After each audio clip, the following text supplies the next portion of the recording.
Hello there, everybody. I'm Kevin Logan, and I have untimely bowel movements. And joining me, as ever, it's the titan of Teutonic tutelage. It's Dr. Christy Winters. Oi, oi. How you getting on? Hey, it's Friday, so that's good. I can sleep in tomorrow and Sunday, so I'm always liking that. Yes. Yeah, fair play, fair play.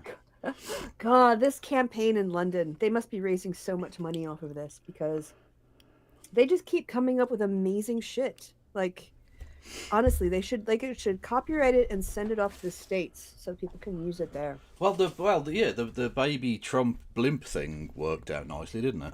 Yeah, but this is way easier to do. You know, you could definitely adopt now with white power steering. Oh, it's so good. That is That's good. so That good. is solid. Although I'm not sure some of them the idioms would cross. I know I'm not sure Elon Musk is a bell Wankers. end would Yeah, necessarily. Because for a start off, most American penises don't even have bell ends. maybe. So, Um, but Oda, Musk or Oda fascism, whatever it was that they did. There's a lot of them that would cross over. well, indeed, indeed. So you're eating soup, I am Christy. eating soup. You are Yeah. eating soup. Tell us about your soup. So it's just a low calorie thing with a lot of chili powder in it to fool my body into thinking that it's full. Because when you're on a diet, you gotta like figure that shit out, or when you're trying to restrict your calories. So just take frozen peas and vegetables out the freezer, dump them in a dry soup. Usually some sort of like it's a veg like no sorry, alphabet noodles, Buchstaben You've got alphabeti spaghetti. basically. And then Right. I have this Indian chili powder that is fucking nasty. Like if it gets in the air, it makes me sneeze. Right. And I just put a little bit of that in there too, so that everything flares up in my nose and my stomach feels very warm and cozy. So yeah, Fair enough. what did you have for dinner? I haven't had dinner. I don't Oh, eat any. I'm a streamer, Christy. I don't eat. I can't afford food. are you like? But at least you're not like that guy who lives with roaches who streams and has lots of. Is it Asmongold? Asmongold, yeah, Roach Boy, yeah. Fucking disgusting. Oh He is a god. creature. You can't hire people to come and clean your carpet and like clean your house every once in a while. Fuck. I've got my thing caught.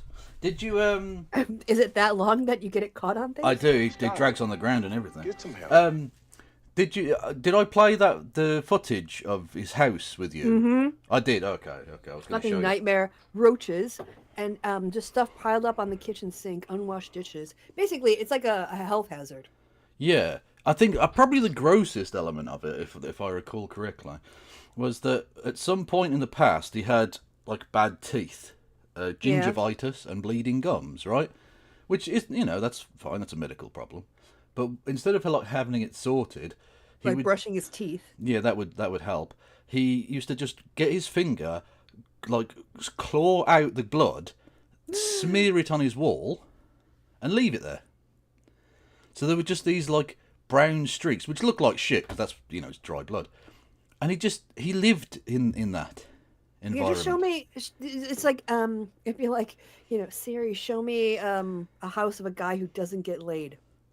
Well, I mean, there's that, and also like Ugh, it's just disgusting. that's the house of a Fucking serial vile. killer. Mm-hmm. Like that's the mind of a madman. Fucking vile. Yeah, Absolutely vile. At least if you wiped it on a shirt, you could wash it in the laundry. true. So, Christo, Kevin, you made a video for me, didn't you?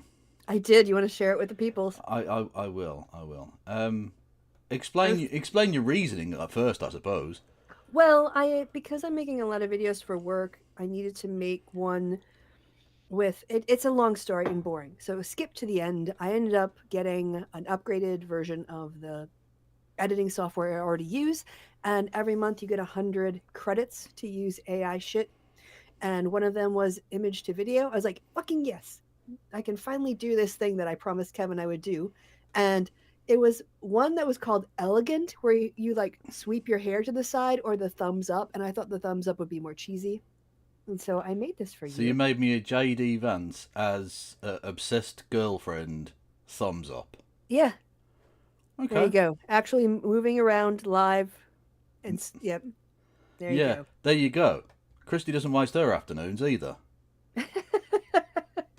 Fact. Took all of 5 minutes. That's more than I'd be prepared to do. in all honesty. It is creepy, though, isn't it? It is very creepy, but so is he. Like, Mm-hmm. ironically, he looks less feminine as the woman because the eyeliner isn't there.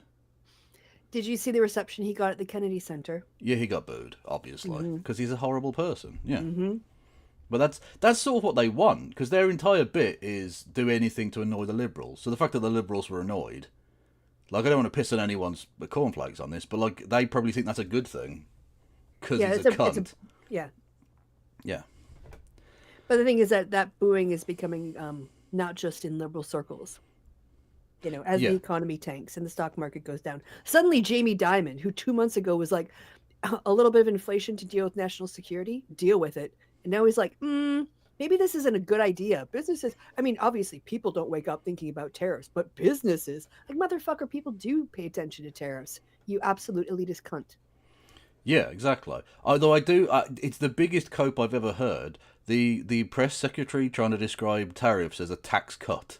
Yeah. Oh my God. What the fuck does that mean? What does that even mean? That's very strange. It's basically another way to move funding tax cuts for the wealthy, from the wealthy to the working classes. Yeah.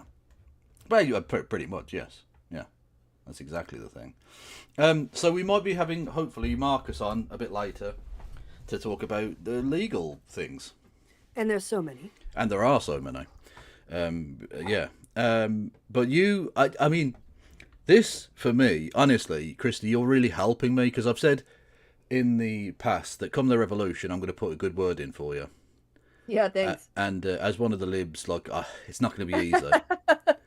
But I'll have a word with the Grand Council and we'll see, right? But you're doing yourself a great deal of service by sending me messages like, fuck Schumer. Oh, fuck Chuck Schumer. He needs to go. He Yeah. needs to go now. There needs to be a revolution inside the Senate, and he needs to be voted out. Yes. So explain your reasonings there. If you're not standing against Trump, what the point? Why do you even exist? Like, why are you even? Like, why are you? It's a very good question, Christy. Why are they? Yeah. Yeah. Exactly. Yeah.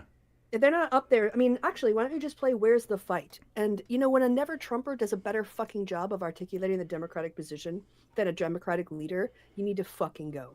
Yeah. I mean, I would argue further I think also that, what's his name?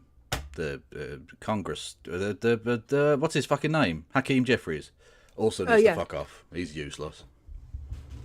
Absolutely fucking dreadful. Like, there doesn't seem to be any attention. The House seems to be more feisty. A little bit more, but not because of him. But his main thing is, can people stop criticizing us, please? Basically, Nancy Pelosi came out and said, "Don't vote for this shit." Yeah. You know. So so there's the continuing resolution, or whatever the fuck it's called. Cloture vote or something to stop a filibuster. Tim will explain it. Yeah. And it's being described as the DOGE Enabling Act. Yeah. Because that's precisely what it is. And rather than doing literally anything, yep, Chuck Schumer went, no, we're going to vote for this. Yeah, no, that's fine. I hope that there's, well, let's just play. Yeah. We'll see what happens. But yeah. Here's the state of play. Oh, hang on, that's very quiet. 1 second. Here's the state of play as we tape this on Friday morning. The Senate will vote this afternoon to overcome a filibuster of the House's continuing resolution, which funds the federal government through September 30th.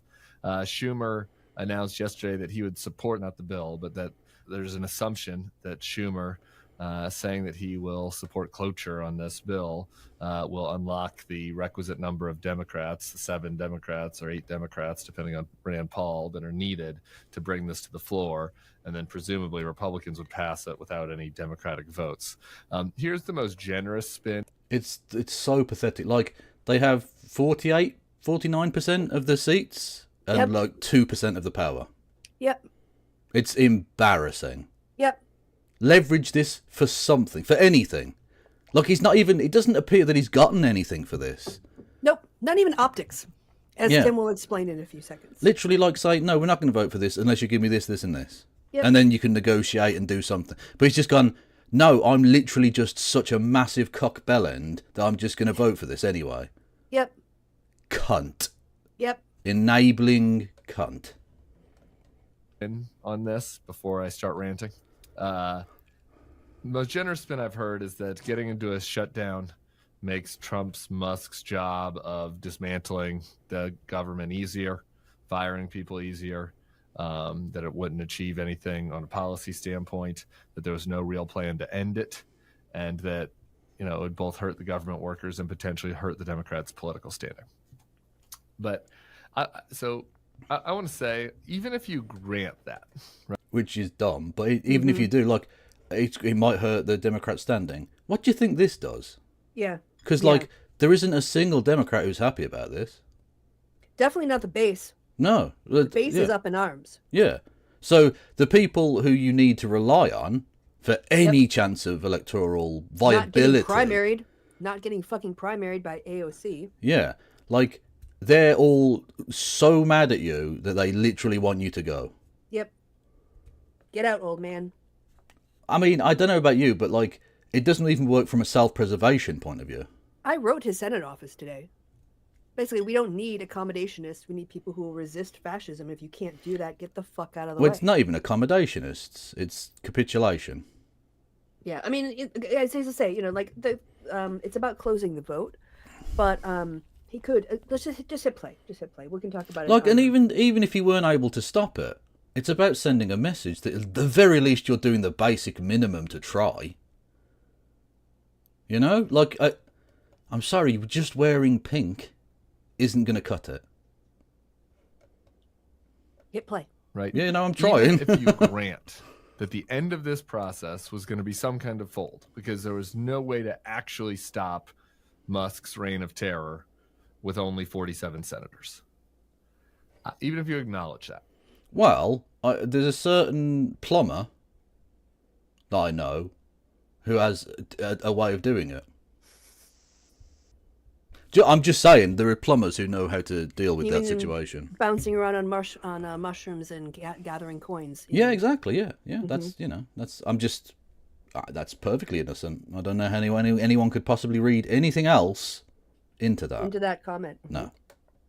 That there wasn't a real end game for Schumer to stop the horribleness that we are all experiencing. He still had a political imperative to do everything in his power to fight it in the meantime. Yeah. Yes. There are a lot of things. Exactly. Like, going down fighting is one thing. Rolling over because it might be slightly, it might look a bit weird. Like, that's pathetic. What's the old thing about I'd rather die on my feet than live on my knees? Mm-hmm. And Chuck Schumer's gone, no, actually the knees option, please. Thank you. And he'll die anyway, because that's the way it works. You can't really negotiate with fascists like that. It doesn't really work. Ask literally anyone who helped in the Judenrat, the Jewish councils, who said if we deal with the Nazis, we might be able to survive. This will be fine. Actually, we'll probably save like half of the people. It just ended up that those people were some of the last people on the trains. That Chuck Schumer could have done besides just folding. He could have held an actual filibuster on the Senate floor today that demanded that all of the Social Security offices stay open so our seniors can get the money that they paid into the system. He could have said that he's going to hold up all of the nominees. Dr. Oz is supposed to be confirmed today. He could have said he's going to hold up all the nominees as long as Elon Musk continues to illegally fire government workers. He could have shut the government down for a little while until the Republicans met one simple, easy, popular demand. Maybe it was about the VA. Maybe it's about Social Security. Maybe it's, about actually appropriating the funds that Congress has approved. Donald Trump and Elon Musk are not co-kings. You can make them negotiate. Force Donald Trump to negotiate with you. Bring him to the table. The era of letting Republicans break all the rules, not follow any of the laws, run roughshod over the Democrats, while the Democrats continue to just try to protect every possible existing norm and institution. That era is over. Okay? That era ended the moment Donald Trump won in 2024. All right? We might not like that. I don't like that. I'm an institutionalist. I wish that we could protect our institutions, but that's not what time it is right now. It is a time for fighting. Yes. It is a time for sometimes having to sacrifice some turf, having to sacrifice even, certain members of the public interest for the greater good of taking these guys on and making them own their chaos. Make them own the chaos they're creating. Yes. Don't be exactly. a participant. Yeah, exactly, yeah. Literally. Just fucking do something! Yep. Besides give in. Because this is like, if there's literally no institutional fight back, then what do you achieve? What can possibly be achieved or salvaged from this? You're the opposition. Oppose something. Yes, that would be good. That would be good. Hang on, I don't know who's saying Luigi in chat. I didn't say that. I just said there was a plumber. What? I didn't mention Mario. I didn't mention Luigi. I didn't mention anyone. I just said I know a plumber. In the chaos they're creating. Less than a month ago, I was on here and on Twitter warning that if Schumer and Jeffries weren't up for the fight when it comes to this budget, then there'd be a Democratic Tea Party. And we're already seeing that online right now. I fucking hope so. Because I do too. the Democrats, the real example of this was the fact that, I mean, I don't want to toot my horn too much, but I was saying that Joe Biden needs to fuck off a long time before, right? That he couldn't be the candidate. They were definitely going to lose. And it was almost the worst of both worlds in a sense of dropping so late, because it left you no opportunity to do anything. It had to be Kamala Harris, and there was, it's a standing start to a running campaign. It's ridiculous, right? This reverence for like the order condescendi, so to speak. The idea of having seniority needs to die. That's not that experience isn't an issue, or that knowing what you're doing and having a proven track record and all the rest of it, but just because you've been there longer, just because you're the big fish, that shouldn't mean anything. That shouldn't be the thing that is defining. Whereas Chuck Schumer's just been there forever, and it seems like there's an entitlement. Well, I'm Chuck Schumer. Fuck you. And it's the same on the other side, and you've seen that fail as well. Look at fucking Turtle Boy freezing up. Like, this isn't a fucking good way to run any democratic system. That's democratic with a small d, as opposed to the party, necessarily. But that also includes the Democratic Party. It needs to stop. If you've got talent, what Obama, I think, proved, is if you've got talent, it doesn't matter so much. I'm not saying he was even really particularly great president, but in terms of being able to win elections, he was fucking amazing. He was a black man that won the presidency twice. Mental. If you've got talent, it doesn't matter how long you've been there. But, when it comes to, like, Joe Biden was there for 50 years, so he just gets to stand. Oh, it's Hillary Clinton's turn. That's not how it fucking should work. Well, I mean, they do have to go through the primary system. I think the presidential one, and also Chuck Schumer doesn't have to be the leader. Somebody else can. No, exactly. That's what I mean, though. Like, there's a reverence in the Democratic upper echelons for seniority over talent, over ability, over policy. It's just, it's Chuck Schumer's the leader, and so that's that. Oh, Joe Biden's the president, so he just gets to stand. It's ridiculous. That needs to die. That's not the way that society works. Right now, there's already a discussion of AOC primarying Chuck. There is enraged members of Congress. I've been hearing from them. We've been seeing it publicly. We've been hearing reporters report on it. And to be honest, I expect all this is just the start. Because from what my sense from Democratic voters is that they are pissed. They want a fighter. They want someone that's going to actually do something. Yep. And so a new order is coming. A new leadership is coming to the Democratic Party. It's a question of when. Because this thing, look, even if Chuck Schumer did all the things... it's a matter of when, but that when is very, very important, because if it waits around too long, if the upper echelon, if the leadership of the party, the fossilized freaks of Washington, D.C. fight it too much, there won't be a democratic system there to fight within. You're pretending like we still have a democratic system that Well, functions. partly you do. Like they did. Look, this decision from Chuck Schumer mattered in a way that it wouldn't in maybe a couple of years when they've dismantled even the vestiges of congressional oversight. Yeah, I mean, insofar as that, but he's acting. My point is, he's acting like we're still under, as Tim says, the old order, and we're not. Yeah. We're in an. We feel like, oh, we're descending into fascism. Like, no, we're already there, right? But nobody. It's like the house is on fire, but nobody's running for the exit yet. They're just complaining about the smoke. Yeah. Yeah. You need to call the fire department in. This is an emergency. You don't just like stand around and open the window and say, "Oh God, the smoke is really annoying." Like, no, the house is on fucking fire. What are you doing? Yeah.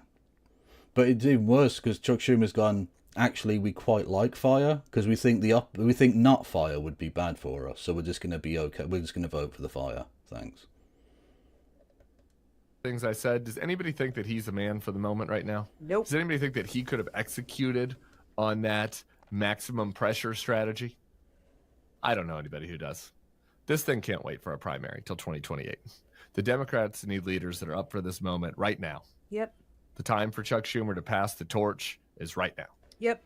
I agree. The time for Chuck Schumer to pass is now. Pass the torch. I mean, that's Christy. Why have you taken that in the wrong way? Mm-hmm. That's I clearly meant pass the torch, and nothing else apart from that. And I think that you're going to increasingly be hearing that even from his own colleagues. I think so. Yeah, I hope so. Certainly. Yes. I did also want to watch. There's a leopards eating their face video thing, which I do quite like these ones. About the tariffs and owning the libs and stuff, which I thought might be Sure. Go ahead. amusing. Did you have any other thoughts though before we move on from Chuck Schumer specifically? I think I've already kind of gone on the record. Like, if, to kind of paraphrase the quote, if my feminism isn't intersectional, then it's bullshit. Like, if my Democratic representatives aren't anti-fascists, then they're bullshit and primary them. Yeah. Did you see Chuck's picture with Donald? No, so this is where I might. The guy who called him said he was no longer Jewish and he'd become Palestinian. Yeah, it's pretty embarrassing. But what I will say, this is probably where I'm going to live out ever so slightly, and just say we need to get less hung up on like the optics of things like that. Because don't get me wrong, it doesn't look good and it doesn't feel good when he's about to vote for the thing and he's shaking the guy's hand. But he's the leader of the Senate fucking Democrats. He's going to have to negotiate with the president at some points here and there. So there are going to be pictures of him shaking the guy's fucking hand. Like, I don't think we need to get caught up on that. Focus on the actual, like, oh, he's voting for the thing. Well, here's the thing. If Trump is going to say Chuck Schumer is not a Jewish person anymore, he's basically Palestinian. Yeah. Chuck Schumer should call him a soulless lizard person. Like, fucking take the gloves off. Like, let me finish. Like, take the fucking gloves off and give back some. All you do is he shits on you and then you give in to him. And I hate it. I fucking hate it. If you're both it's gonna be like fucking like big man on campus walking around with his big dick out. Tell him he has a small dick before you walk over across the room to shake his hand, just through gritted teeth because you hate each other. Yeah. Also challenge him to a dick off. Say, look, I've slapped mine on the table, lad. What you got? What are you working with? Fucking Yeti pubes. We know all about you and your little tiny mushroom cock. Yeah, I mean, all these people who take insults from Trump and then turn around and make deals with him, it makes you look fucking weak. It makes you look pathetic, yeah. Well, not just that, but like, give him a taste of their own medicine. If he's going to say you're not Jewish, and by the way, hidden within that is the fact that Trump clearly means the word Palestine as, like, scum. They're euphemisms. They're interchangeable concepts in his head. Because that's an insult, right? He's not Jewish, i.e. good. He's a Palestinian, i.e. bad. So he can do anti-Semitic stuff, but yeah. He's going to defund universities that are doing free speech under the guise of protecting Jewish people. Yeah. And of course, his fanboys have been attacking the judge who released the guy because he hadn't done anything fucking wrong, for being Jewish. Because the judge is a Jewish guy. So they're going to stop anti-Semitism by screaming the K word at a Jewish judge. Mm-hmm. Yeah. Are Brilliant. those people going to be considered terrorists and taken and deported from the country? No.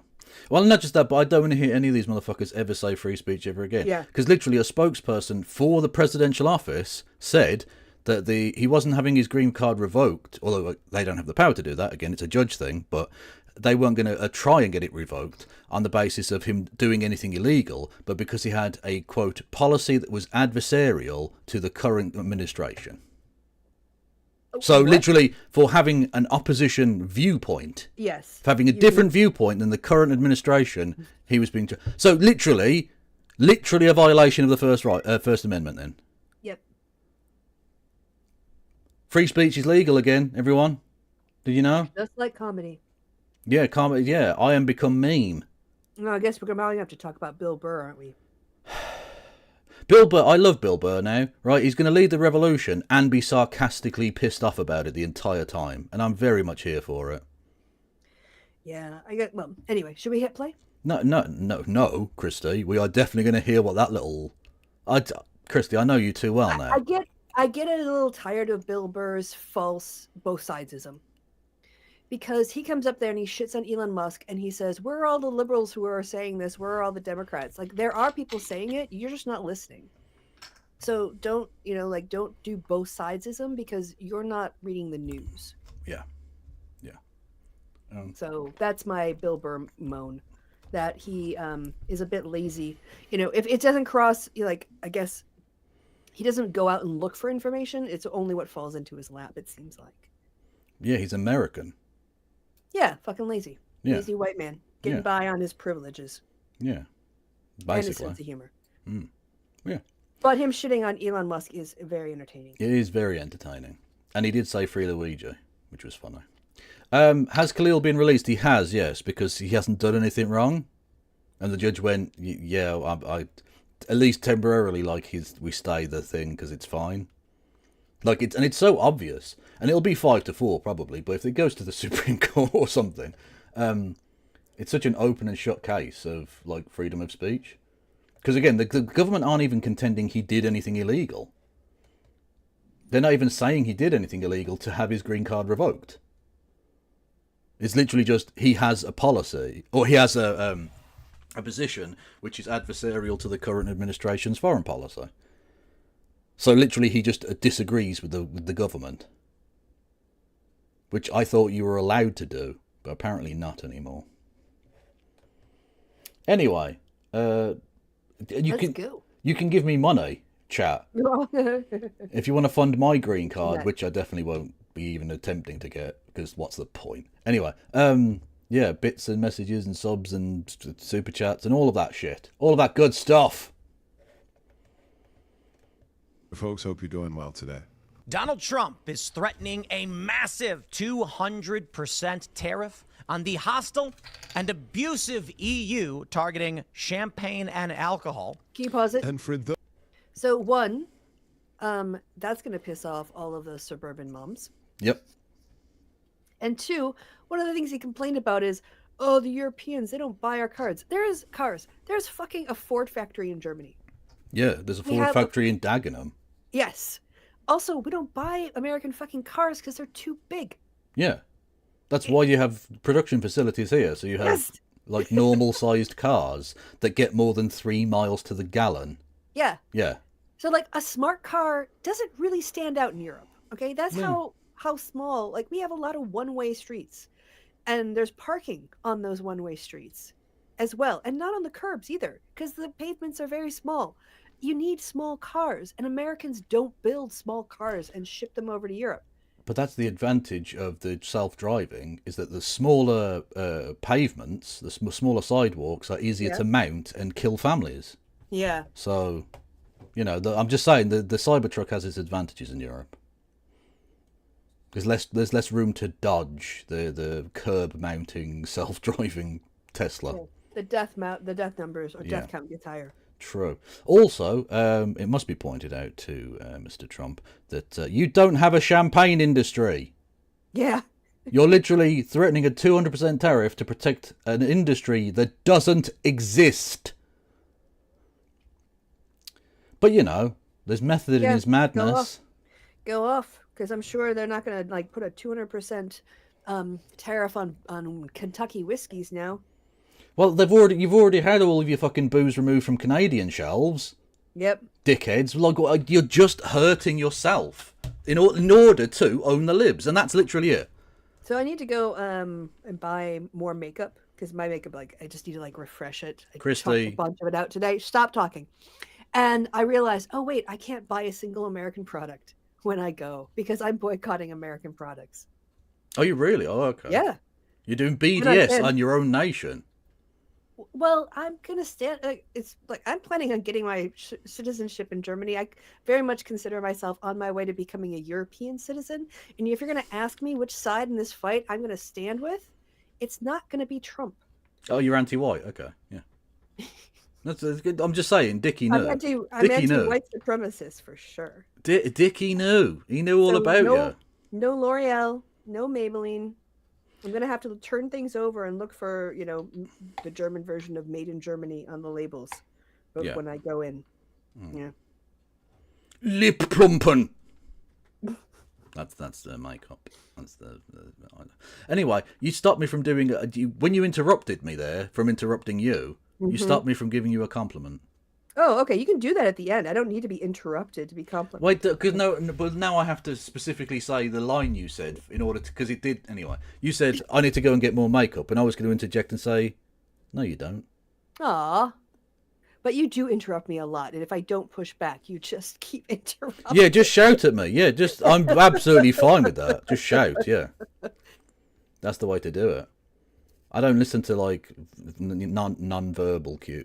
No, it's all verbal because I can't fucking see you. But you know what I mean. Yeah. You need to just say shut the fuck up. But you can. It's funny that you can read my. I can read that. Yeah. I can read the little disdainful tuts. Yes. Skepticism. Yeah, skepticism. What, Christy? What are you skeptical about? Yeah. Tay's kept. Yeah, that's what I need. A shock collar. I'm like a dog or we need a spray bottle. No, bad Kev. No, off the counter. Yeah. Anyway. Those who aren't familiar, this is Tim Pool. He was one of many people who was receiving millions of dollars from Russia to make content for tenant. But he didn't know, honest. Okay? For legal reasons, he didn't know that. So you can't say he's a Russian agent and a stooge and no one should ever listen to a word he has to fucking say ever again because he didn't know, honest.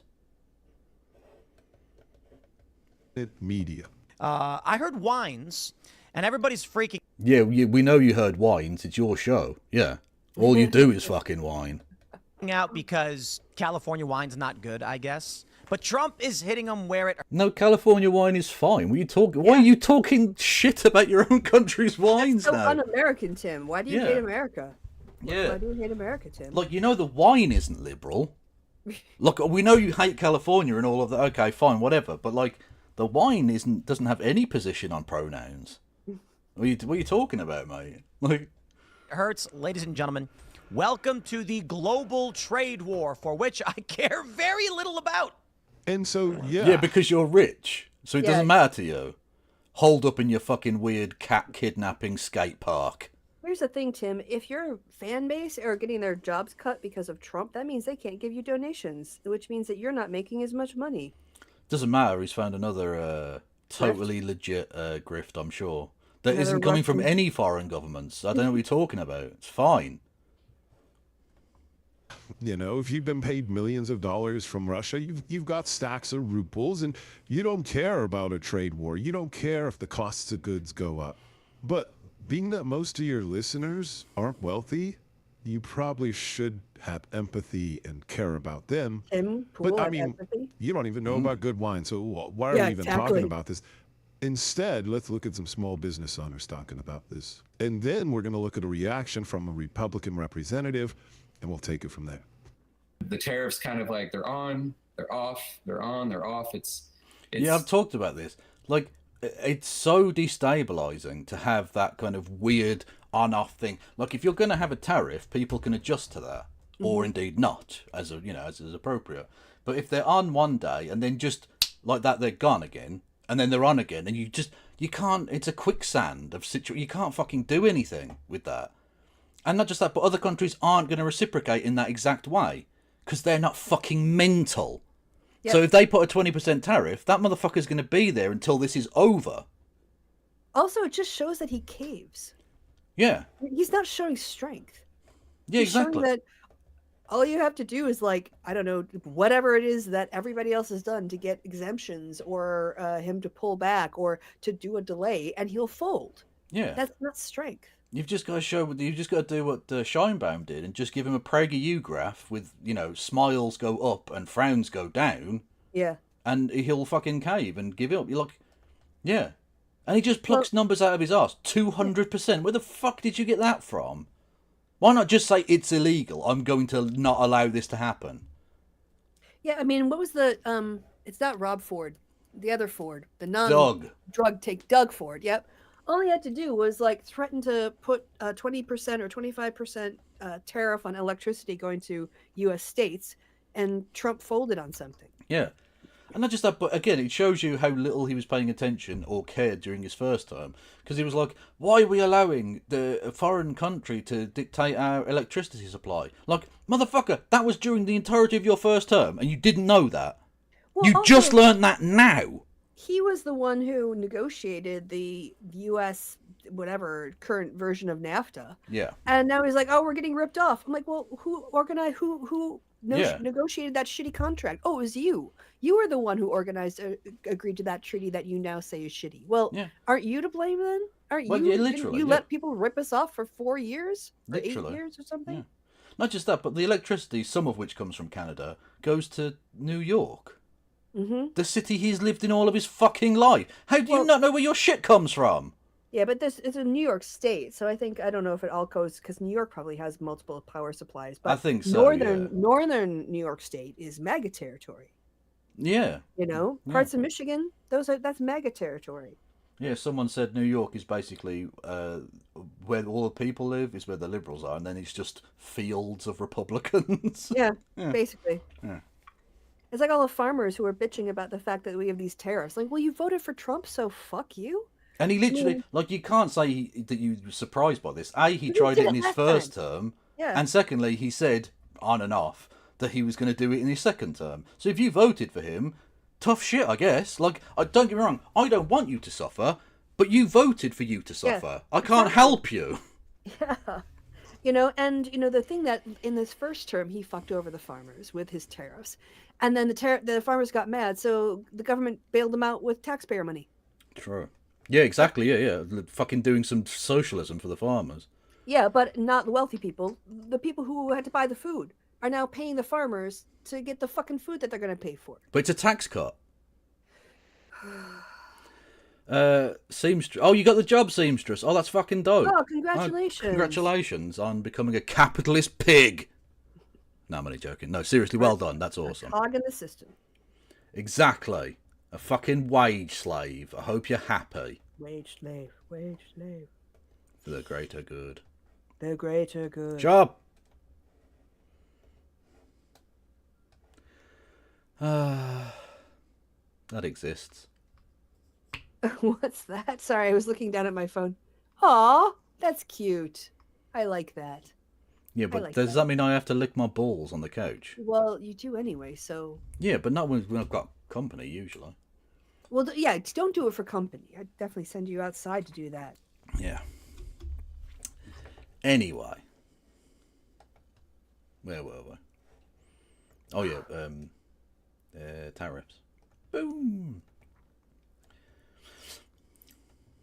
Oh. It's hard to sort of forecast. Now, here we're just looking at a small business owner. But if you're looking at a publicly traded company, a big part of what they do is forecasting the numbers for the shareholders, making targets, goals, and predictions about the revenue they want to bring in. And then when the numbers come in, the shareholders can hold them accountable or celebrate. And this is one of many reasons we see the stock market tanking. The big tariff, we have to increase the prices to cover that extra cost, which means, unfortunately, the cost of the bikes goes up. And of course, we all know this is going to be the common theme. The costs of goods are going to go up. And again, we don't need to remember that far back when all of those MAGA slowly realized that tariffs increase the cost of goods and make things more expensive for them. But it's not just bikes, it's also beer. We've been getting hit from all angles. All of our cans either come from Canada or the aluminum being used to make the cans come from Canada. So we're going to get hit with it one way or another. I mean, it's not like MAGA drinks beer out of cans. I mean, could you imagine a bunch of people standing around in red hats and red shirts drinking really cheap beer out of cans? If we go to 50%, it's going to double those numbers. And, there's only so much we can eat that's a before we have tax to, cut. push that off. It is a tax cut. It's definitely a tax cut, honest. It is. Definitely being paid for by the consumer on the countries, Yes. not by Americans. No. Shelf. Oh, really? The prices are going to go up? It's like they voted against their own interests. It's going to have to be a delicate dance, and we're certainly concerned about rising prices because we have to pass them along to our customers.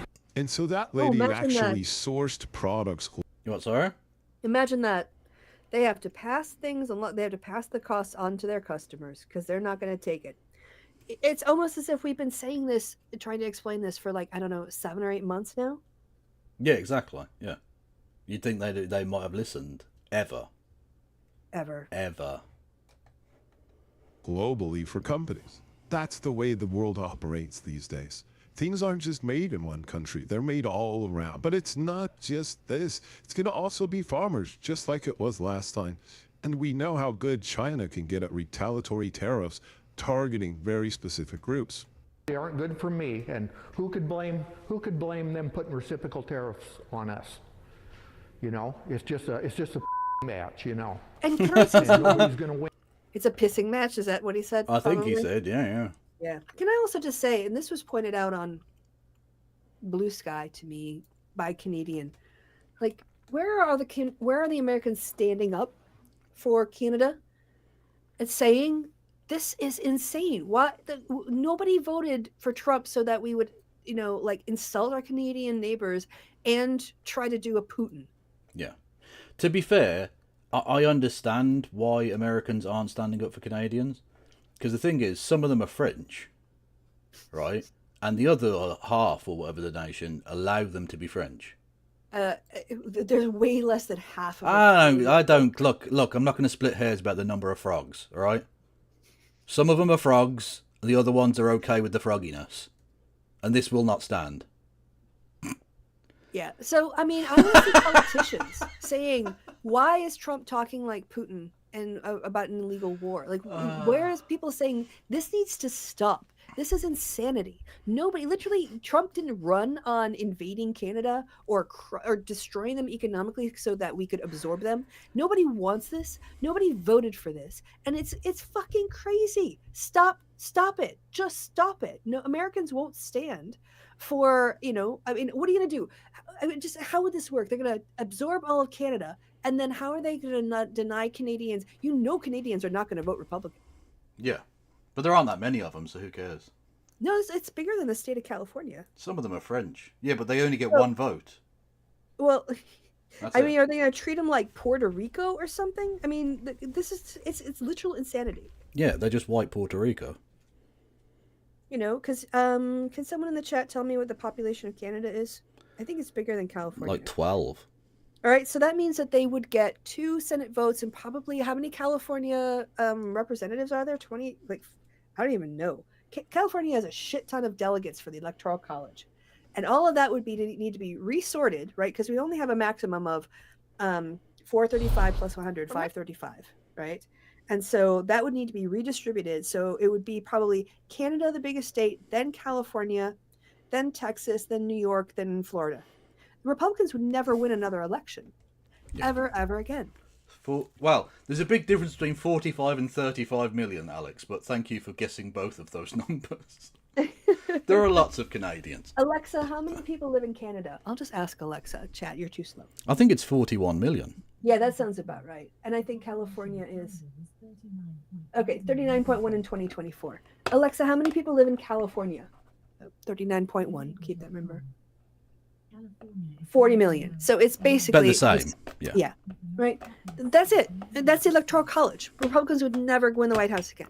So what are you gonna do? You're gonna absorb Canada and make it a state, but then what? Like deny the franchise to 39 million people? No, they just get one vote. Apportioned to like North Dakota. Well, They just get 2 senators, and that would also change the balance. No, of the Senate. it just becomes North Dakota, and they get one vote in North Dakota, and that's it. It's apportioned on population. So this is like we need to stop this talk completely and utterly. Have we thought? Okay, here we go. Right, have we thought about making Canadians 3/5 of a person? Yeah, should we just dust that out of the Look, exactly. You can't say there isn't precedent for it. You know, and black people are more like people than Canadians are like people. So, just saying. Because some of them are French. Are you having fun? I'm having a lot of fun. Because it's pretend racism, so it's fine. When? And he's right. It is a pissing contest. But we're not just pissing on our allies and our competitors. We're also pissing on our representatives, and they're just completely ignoring, or maybe they're pissing on us. Let's just move away from all this pee and watch Senator Mark There's a lot of Mullen, pee, yeah. the Republican senator from Oklahoma, try to polish this turd. There is cost that's going to be here. There's two things that's happening here. You have the reciprocal tariffs that are on other countries, especially Europe, that has been taking advantage of our economy because we allowed them to rebuild after World War II. We did that. We've never actually corrected that. Okay, when you're presenting literally go and play Roblox, mate. Canada would, if it became a state, would get 54 seats in the Electoral College and all of that jazz. And basically, yeah, make unelected. The Republicans would never be elected ever again. Yep. Yeah. Yeah. Although it wouldn't be the richest state, that would still be California. No, Canada is rich in a lot of things, but not wealth, not money, not like trees, oil, maple syrup, oil, rare minerals, French people, snow, so much fucking snow, lakes, oh god, yeah, fish, bears, moose, lots of moose, yeah. hockey, yeah, but like tech wealth, billionaires, no, they're not that kind of, yeah, no.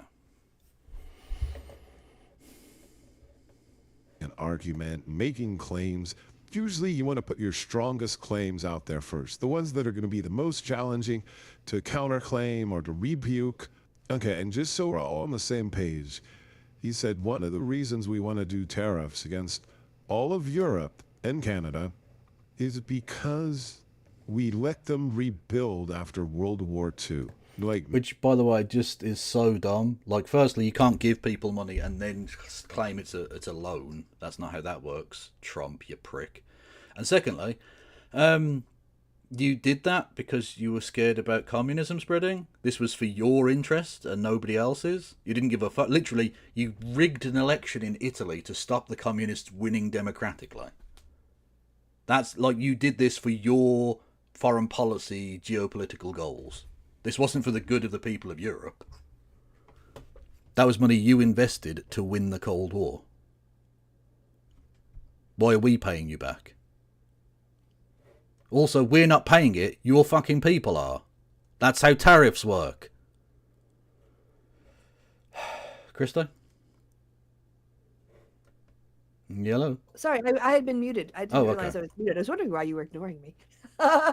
Sorry, what were you saying that I couldn't hear? Yeah, that with Germany now, we can talk about this if you want, because I've got a news piece to go along with it. With Germany basically rearming now and looking to reassert its position as the dominant military force of Europe, in conjunction with France and then the rest of the EU, presumably kind of like doing smaller bits, it really eliminates the justification for the unnecessarily insane military budget that the US currently has. Yeah, but that's not going to change because, like I've said this before, when Trump and dickhead Adolf Hitler wanted to, they were saying, "Oh, we'll cut the budget by 50%, the military budget." I was like, that's a win-win because either they actually do cut the military budget by 50%, good, or what more likely going to happen is that they're going to be found to have committed suicide, definitely by their own hand, honest. All right, so I'm just saying that it would be harder to make the case, because as Europe rearms, Yeah. basically, I don't know if the U.S. military base will stay here, but certainly it could be scaled back significantly. I don't really know if there are other military bases in Europe that the United States. I think the Germany is the major one that helps them over. In terms of Go ahead. number of troops, it's by Europe. It's by far it's Germany, because Germany basically doesn't have its own armed forces for the most part. But we have military bases here in the UK. I imagine they probably do in other places as well. Yeah. I once spent the 4th of July on a US military base. I was invited there by when I was at college. They had a US. Technically, he was in the Secret Service or some shit. Anyway, but it was a US Air Force base. And I was literally a member of the Campaign for Nuclear Disarmament. And they did not. All I'll say is the security checks were much laxer than I would have imagined. Because at first I was like, well, you can try and get me on the thing, but they'll just deny me because it's a US military base. They didn't even check. I could have snuck into all kinds of administrative buildings doing that because everyone was just drunk. The security was lax, is all I'll say. Just say, yeah. Yeah. Anyway, but that's neither here nor there. Nope, sorry, you're not allowed to have any more buildings or structures in your country after this. The Americans say so.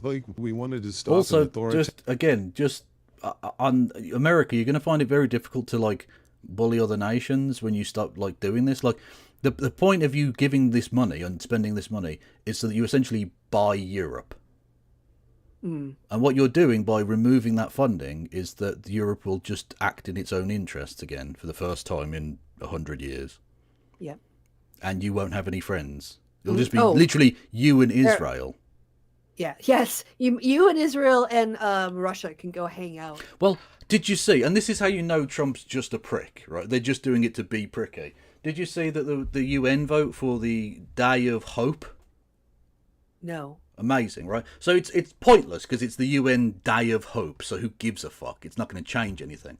But they had this vote in the UN General Assembly for to support the International Day of Hope.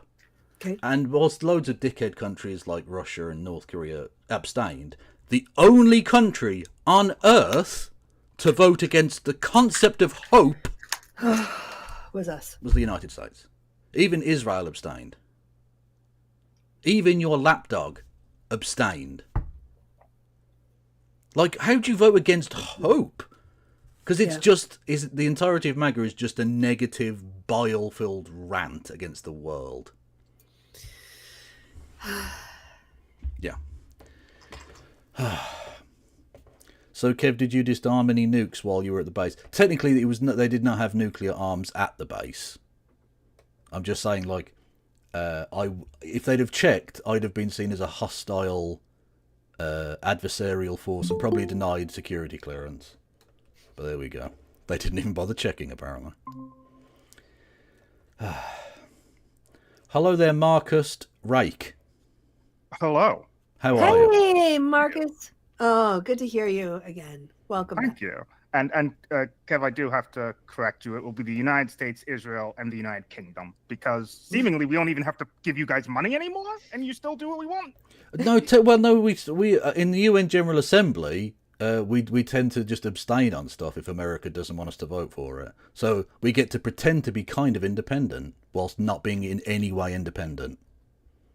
I mean, I was thinking of us banning you from sharing our intelligence. That is also true. That is pathetically true. Yeah. Oh my God. Did we want to watch the rest of this, or did we want to get straight on to Marcus? I think. Well, Marcus is here. Wait, what? Let's leave it up to the guest. Do you want to give a little comment? Do you want to join us on some snarky comments? Sure. I have no objection. All right. Well, let's keep going with this, and then we can get on to the incredibly depressing situation with the things in America. So. Yeah. Libertarian land grab for, democracy and freedom, but now you got to pay the America tax. Seriously, this should have us all seriously concerned about the educations happening in Oklahoma right now. Why does Mark Wayne Mullen believe these things? Also, Mark Wayne isn't a name. Mark, Wayne would be fine. Mark Wayne is ridiculous. That's like the hickest name I've ever heard. Betty Sue, maybe, I don't know. Come to these conclusions. Where did he learn critical thinking? No, let's hear what other pearls of wisdom he has for us. What other explanations he puts forth. And then you got national security issues that's going on between Canada and Mexico. They have illegal activities through trafficking of drugs and trafficking of humans coming across our northern and southern border. Oh, yes. The immigrant... 86% of fentanyl being trafficked into the United States is done so by US citizens. Yeah, how much of our fentanyl gets across the Canadian border? That's my question. Lots. 90+% of guns in Mexico come from the United States. Yeah, the guns thing is what I was thinking of. We're, I mean, a pretty prolific exporter of weapons, both officially and unofficially. Yeah. Boogeyman, let's go. Again, there's so many statistics we could look at that says immigrants commit significantly less crime. But at least he's not, trying to scare people talking about cartels. That would just be fear-mongering. How this whole thing started was we asked him for help. You remember Trudeau, he responded by saying that you should worry about your own streets and not just try to come after us and try to have us fix their problem. The problem is the legal activity is coming. Why is he got to have a go at a cool black man like Justin Trudeau? And I this didn't is realize one. the Cubans were considered black. Well, he's half Cuban and half black. Yeah, he's Blueban, if you will. This is the last time we can do it because he technically isn't even prime minister anymore. Yeah, enjoy it. You're gonna miss him. You're gonna miss the blackface jokes, Kevin. I really am. I've enjoyed it enormously. But now I found a new character because it's called Mark Carney. But the Conservatives are so mental that the guy who used to work for Goldman Sachs, Mark Carney, they're calling him Marx Carney. Because he's a communist, you understand? Wait, a communist banker. The guy, he was sat on the board of the Bank of England, didn't he? He was the governor first of the Bank of Canada. Yeah. Then he was the governor of the Bank of England. Yeah. After, look, that was both after having worked for Goldman Sachs. And now he's the Prime Minister of Canada. And he's a Marxist, apparently. Because that's how those words work. To be fair, he might just be an incredibly ineffectual Marxist. Yeah, he is really... I mean, I've heard some interesting takes on Marxist ideology. If he thinks this is what Marx meant, he has badly misread the situation, I feel. It's like me and Birmingham being 100% Muslim. Like, I've been a fucking awful Muslim. Honestly, really bad. Hey, I need to top up my soup, but Marcus is here to keep you company, so I will rejoin you when I have hot piping. Okay, but don't be surprised if you come back and we're doing butt stuff then. If you leave us on our own, what do you expect, Christy? Well, nothing. You want me to bring some lube? Christy. What makes you think we do not already have lube? Yeah, that's insulting that you think I don't travel with that. All right. Well, you guys have fun. And remember, some of us were Boy Scouts. All right. Exactly. Be prepared. Countries. They're openly allowing the cartels to work in their countries. What we've asked and what President Trump asked is help us. Oh, well, yeah. Well, there's the cartel talk. Anyway, when he's talking about Trudeau not being accommodating, that's not true. Trudeau nominated a drug czar and dedicated... Wait, I think it's documented. Let's watch a video. Now we've just gotten this announcement from Trudeau himself, who I should note got out ahead of the White House in this. He said he had a good call with Trump. He said that Canada is going to be implementing a $1.3 billion border plan where they talk about reinforcing the border. But he said it in Spanish, though, didn't he? No, I think actually constitutionally he has to simultaneously say it in English and French. No, but because he's Cuban. So he said it in Spanish and then it has to be translated into two proper languages. I wouldn't call French a proper language. No, that's true. That's true. I should note that's actually something that Trudeau announced and Canada. Earth is egg. Really, France? You're taking the piss. Earth. That's a noise. It does sound like what you would get if you assaulted a French person. Oof. Yeah, it does a bit. In December, about mid-December. But also in this announcement, Jake, he says that they are going to have frontline personnel working and protecting the border after concerns about fentanyl coming across. And he said that they are going to be appointing a fentanyl czar and that they will list cartels as terrorists and ensure 24/7 eyes. So there you have it, folks. Tariffs. The perfect way to make sure you pay more for everything while pretending it's some genius economic strategy It's like setting your own house on fire and then blaming the fire department for showing up late. And of course, the same people who once screamed about let the free market decide are furiously applauding a government-imposed tax on literally everything they buy because No, but it's a tax nothing cut. screams freedom like Uncle Sam reaching into your pocket every time you grab a six-pack. But hey, at least we learned something today. When your entire economic policy boils down to a pissing contest, eventually everyone ends up soaked. And in this case, MAGA brought an umbrella made in China. True. Is there something about Chinese umbrellas I'm unaware of? No, I don't know. Yeah. I don't know. That thing's just an import thing, isn't it? I don't know. I have no fucking idea. Anyway, tariffs are dumb. Yep. For the most part, I think there are very limited instances where defending domestic workforces and stuff can be worthwhile, but really, It has to be narrowly tailored. You don't tariff an entire country's entire export portfolio. Or start threatening 200% tariffs. What the fuck are you doing? He sounds like Dr. Evil. $100 billion. He's just making up numbers to sound impressive. Which is lovely because I don't know if you saw one of the Canadian ones. I've forgotten how many times he's threatened tariffs on Canada now. He imposed and then suspended the tariffs in the same day. Yeah, he literally gave up on it within a day. How do you possibly run a business with that? Poorly. You've got 20% rise in your cost or the price of your product, and then a 20% drop within hours. How do you begin to sell anything in that market? Fucking ridiculous. Well, I mean, I guess that's probably why most of his revenue comes from licensing his name. I Yeah. wouldn't trust him to do anything else. Yeah.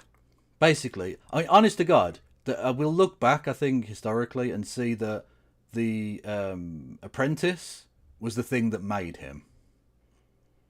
Oh, yeah. I love that you think there's going to be history. What was that, sorry?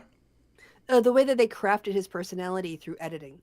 Well, no, not just that, but the fact that basically he was bankrupt, and then they gave him this deal, and now he made hundreds and hundreds of millions off just marketing that thing, him and the Apprentice. That's all he's ever been successful at business-wise, is just being him. We talked about Elon being shit shield for Trump. And that's one thing. I mean, I big up Alex Winter and all the people who are going to the Tesla protests, and I absolutely get that. But you know what they're not doing as much, at least anymore. At least it's not getting coverage. They're not protesting outside of Trump buildings anymore. Exactly. A lot of it, and so Musk has not yet figured out that he's Trump's shit shield, but he will eventually. Was it not just a massive sit-in at a Trump tower? Or am I thinking something else? I didn't see it, but if you have it, I mean, I hope people aren't letting themselves get so focused on Tesla that they're forgetting who's really the problem. Yeah, I see what you mean. Yeah, it is. He really is a shield for him, isn't he? And to be fair, only certain people like Chicago and New York even have access to those locations because there aren't Trump towers. There are Teslas, shops everywhere, dealerships, but there aren't that many places where Trump buildings are. But we still need to be preventing him from being able to do his fucking business too. The Trump Turnberry in Scotland, the golf course, got spray painted to fuck the other day, so that was nice. Oh, and I just saw a headline. Can I read this out? Elon Musk's Tesla reportedly halts Cybertruck deliveries as owners complain of metal sides falling off. How are we going to spray paint penises on your car if your sides keep falling off? The glue You can always spray paint the upholstery. That's true. Yeah. The glue holding the pickup truck's stainless steel exterior in places is falling. The glue for Tesla customers, causing its sides to protrude. It's the latest of numerous instances of build quality issues with the Cybertruck, a once promising vehicle now beset by problems. Glue. You can test the once promising phrase. Yeah. Yes. Glue. I actually have a video. Fucking glue. He's using glue.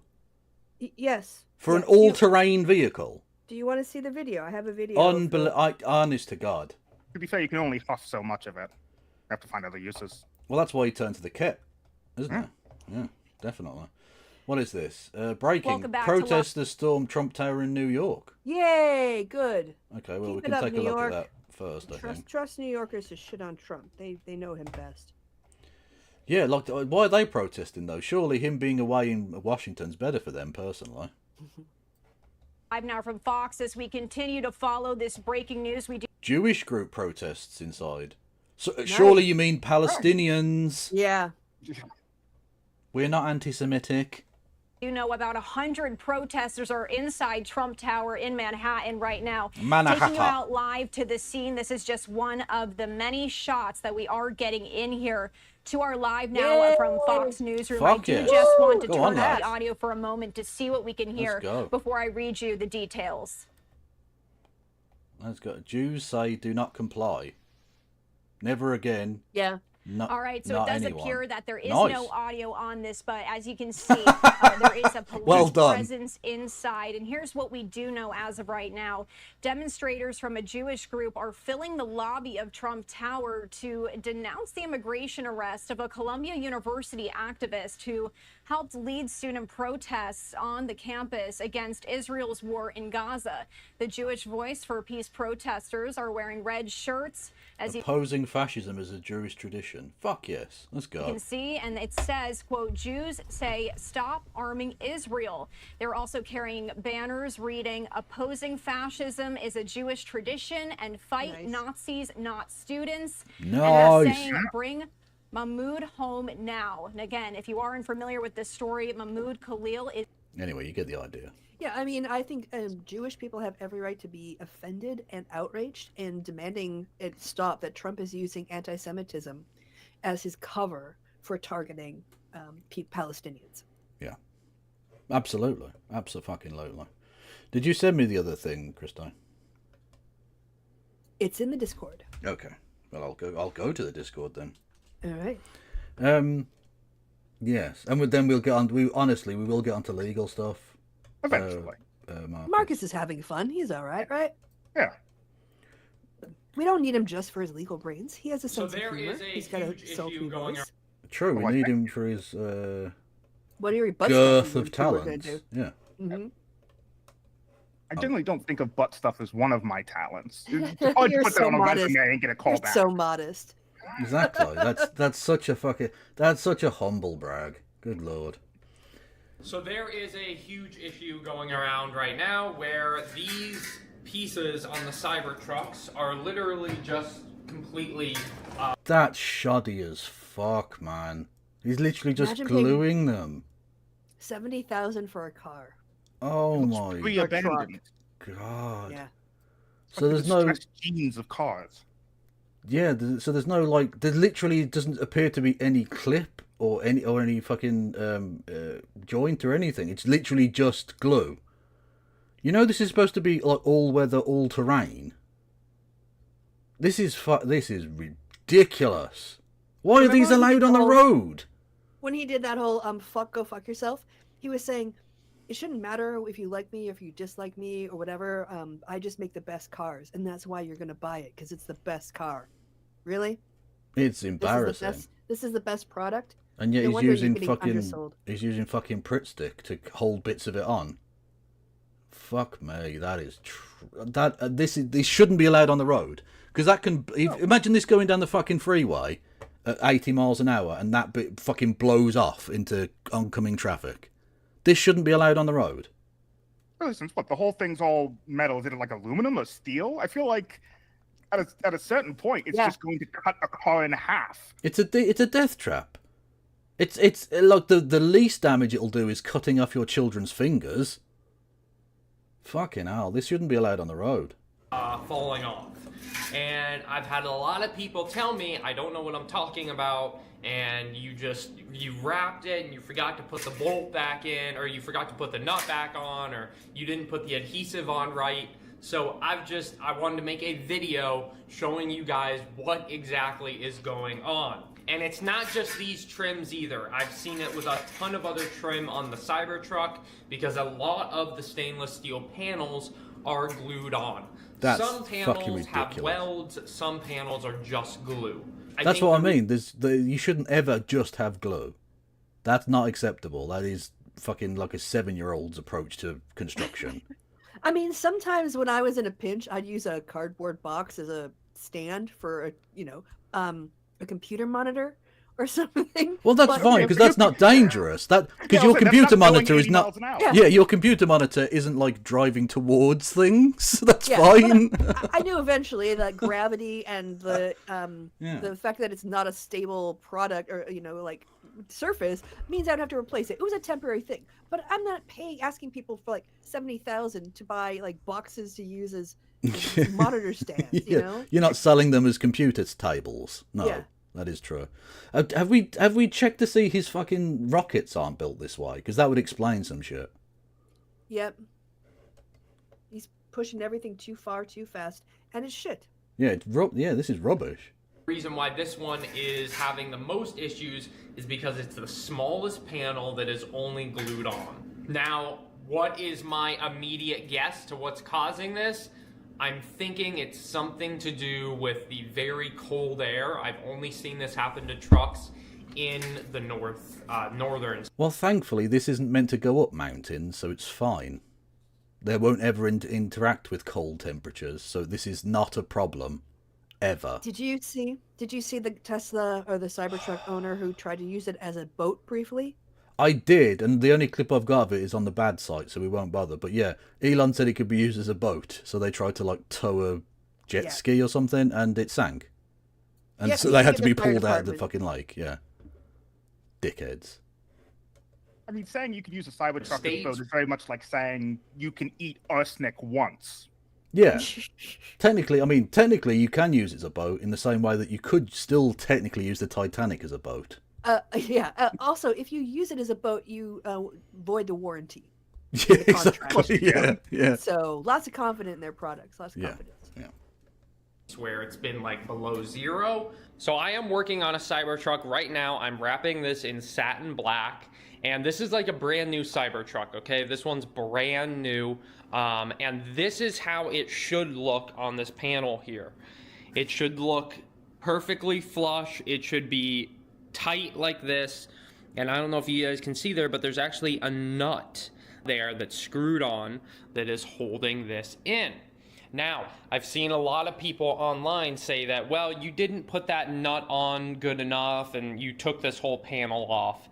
And, that's a valid point. However, what people are not realizing is this piece, this right here is right there. And what you're noticing, if you're looking at this, there is no welded spot for that stud, okay? So this piece, ow, that was loud. This whole piece right here, okay? There's no weld point on it at all. I'm gonna go outside and show you guys my truck so you guys can get a better understanding. All right, so here is the panel. Here's the side where it came off of mine. So as you can see, here's the glue, and that's the glue that failed. So it's still sticking to this piece. This is the piece that has the stud. So the stud... presumably it was originally designed to have that stud to keep it on, to keep it in place, and Elon went, no, that's too expensive. Just put glue over it. Just put glue over it, it's fine. Fucking hell. Is actually right there. It's not right here. The stud, and if we can take a look at this side, which is now also loose, as you can see, look at this. It's just loose. Is that sitting flush with the other panels? I don't think it is. 70K. You can see it literally is. So literally, the original design, when they got that piece of the thing, was meant to have a stud on it to keep it in place. Right? That was meant to have a fucking actual nut and bolt there. And Elon presumably went, no, that's too expensive. We can cut that bolt out, just put glue on it, and it'll be fine. He's cutting corners and with safety, and they're allowing this on the fucking roads. This is a fucking death trap. It shouldn't be allowed. Mm-hmm. Yeah. Is the stud right there. It's not attached to this. This is glued onto this, which then this is what has the stud. Because you can actually see right in there. See if I can get this. Super hard to see, but right in there is I still have the nut right there that's holding this down. The nut holds this down, not this part here. Yeah, but you can see the second hole where it was supposed to. So I hope that clears it up and shows you guys and proves that this whole part here... And that shouldn't be fucking allowed. This shiny shit either. You shouldn't be able to see the reflection like that. Having a mirror driving along a fucking road is not a good idea. I mean, fortunately, it'll go matte very quickly because it's going to get hit by a whole shit ton of debris. That's not a polish you can keep up. Well, yeah, it's ridiculous.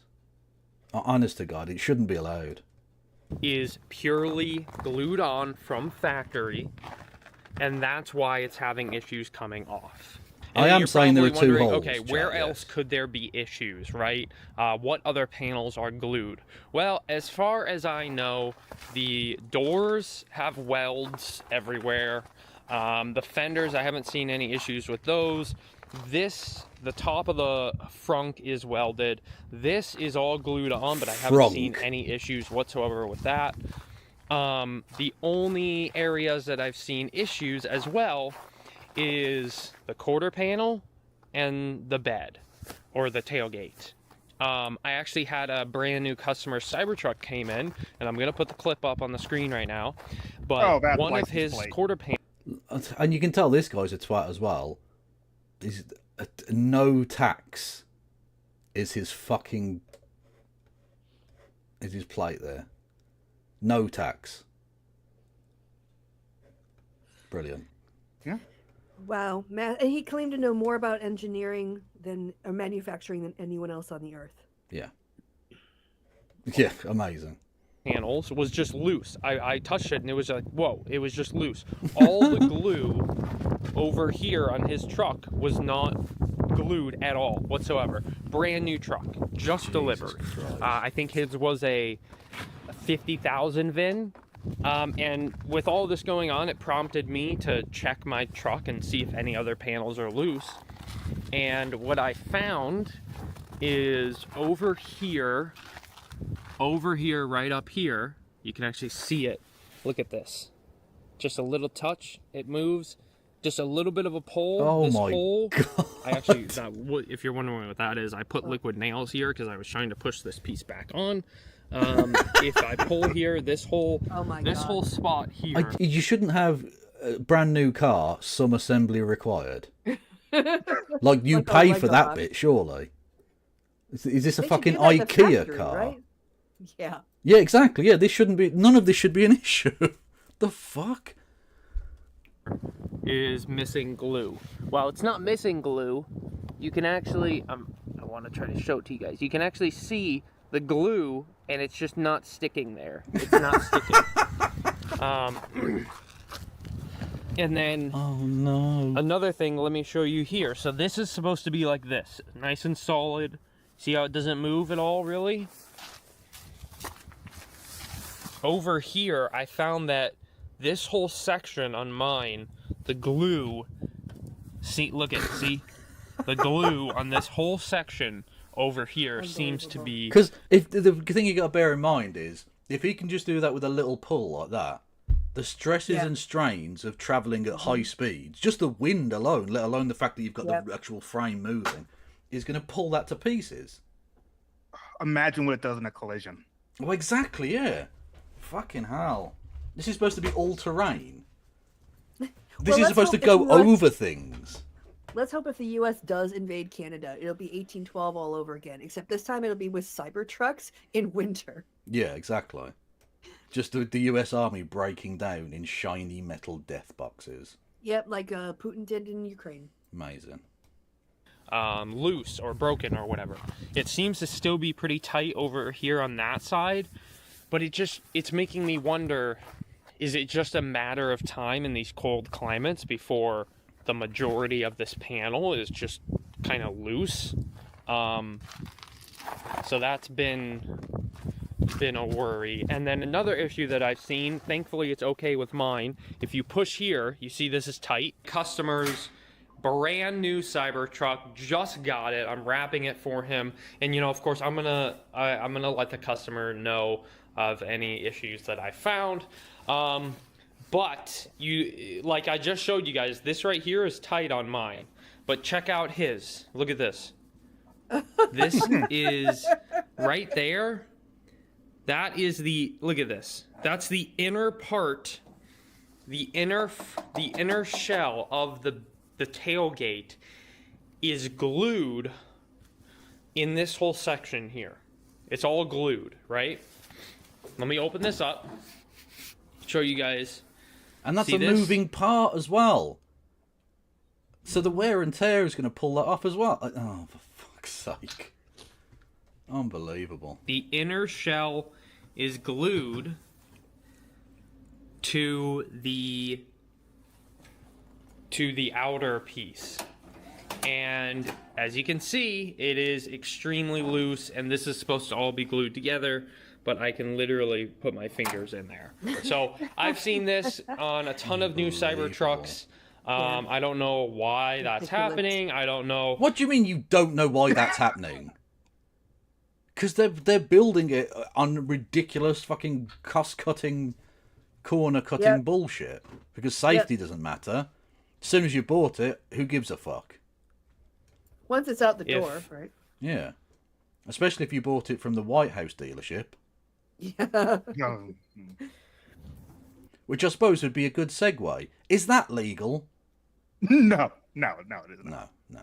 Unfortunately, and we'll get to more detail later. The office in charge of enforcing violations of the Hatch Act is within the office of the president. So, Well, who polices the police? The police. Yeah, ridiculous. Anyway, Christy, you wanted to do legal stuff. Take it away. Yeah, I mean, I don't necessarily. Well, it's not me. It's Marcus. So I guess I'll throw the floor open. And Marcus, I'm interested about your thoughts because you probably have many. So yeah, why don't you I'm not sure start? exactly where you guys want to start. If you had any particular one you wanted to kick off with. It seems like no. I think we're kind of like willing to let you, because you're more of an expert in this. So you can either start the least concerning, or the most concerning, or the one that happened most recently. Whatever you think is. Okay. Well, we can start with I guess the legal status of DOGE, because I guess there's been a little bit of confusion. So, do you guys remember the website for the Affordable Care Act, how that launched and crashed? Oh, right, yeah. Nightmare. Mhm. Yeah. In the aftermath of that, we basically created a IT department for the federal government called the U.S. Digital Service. If you're thinking that doesn't sound like an American department, that's because we stole it from the British. So there you go. Basically, Trump's DOGE executive order skinned the USDS and renamed it as DOGE. Okay. So, to the degree that that's actually DOGE, that's probably legal. I mean, you probably can't change the name that was established by Congress, but he can order everyone to call it DOGE in the White House, and they've got to do it. He can even put people who he likes in charge of it. And until recently, they literally just had the same website up. They did nothing but just shove the skin of this department around this concept. However, that executive order also then created a temporary department that he called DOGE. He created that department underneath the U.S. Digital Service. So DOGE has a DOGE within it. The president is allowed to create... Inside that, is there a smaller DOGE? And inside that, is there a smaller DOGE? And then there's a really, really tiny DOGE inside that one. And actually, once you get down to the center, it's Elon Musk's botched penis. True. The smallest of all the DOGEs. Indeed. So the president's allowed to create temporary departments. They have to expire within 3 years. They normally have to be funded by Congress next time there's a funding debate. But you're allowed to do it. Like Trump established one for the World Cup. That's what they're sort of used for. Like, oh, we've got this international event that's coming here that's going to require coordination between lots of people. Don't even get me started. They're going to have a fucking halftime show in the World Cup final. Honestly, I'm going to go fucking mental. Your ancestors should have fought harder. We really should have done. I should have been. If I get a time travel, I'm going to go back to 1812 and say this is too important. Stop fucking around. Yeah, like look, don't go into Yorktown. Exactly. Well, that's a bit before 1812, surely, but yes, okay. The point stands. Yes. So you have the Doge that's like an actual department that they've reskinned. And then you've got this Doge inside of it that's supposed to expire and doesn't have funding automatically. And then he set up a separate executive order creating like Doge teams in every other department that has to consist of at least 4 people, and at least one of those people has to be a lawyer. I have no idea what the teams are supposed to do.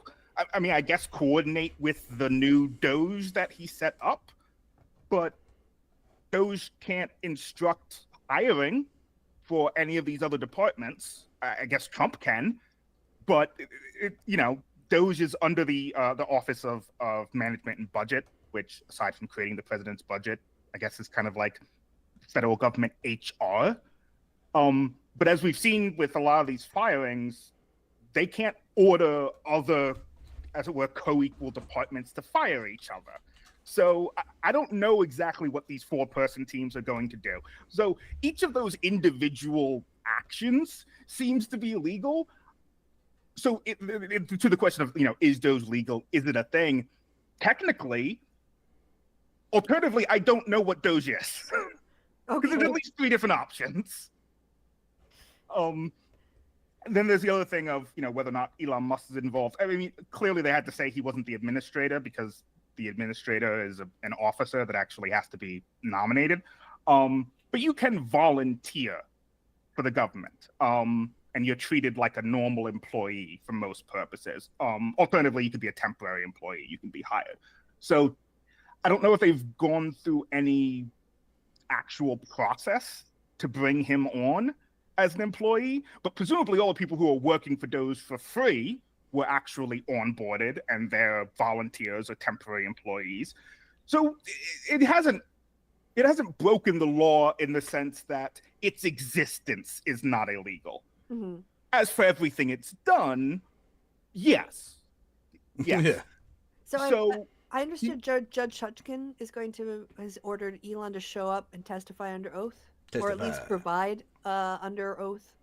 I was not aware of that. Oh, I'll look that up. I'll find that. That'll be fun. But so there's 2 places in the U.S. Speaking of the employment issues, 2 places in the U.S. that are not at will: the federal government and the state of Montana.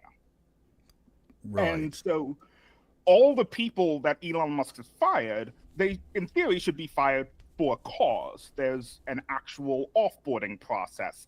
There's actually an entire office in the government called the Merit Systems Protection Board, which exists to be like an appeal place you can contest employment decisions. Like, this is an actual process that has to be followed. Trump tried to fire the entire Merit Systems Board in addition to firing all these thousands and thousands of employees, and a judge reinstated the Merit Systems Board, who then turned around and promptly reinstated all those employees, because you can't just ad hoc fire thousands of government employees without justification. That is also illegal. So it's the federal judge. So yeah, Judge Chutkin has ordered. Okay, so I mean, his actions are probably illegal, so I'm not surprised that she wants him to come answer for himself.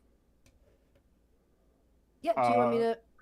Yeah, I sure. can hold on. If I can share it, because I have a subscription. Let me just make sure it works first to listen to this page. First, yeah, it does. Oh, it sounds shitty, but we can do it. Okay, let me share my page and my audio, and that way we can just have this read out.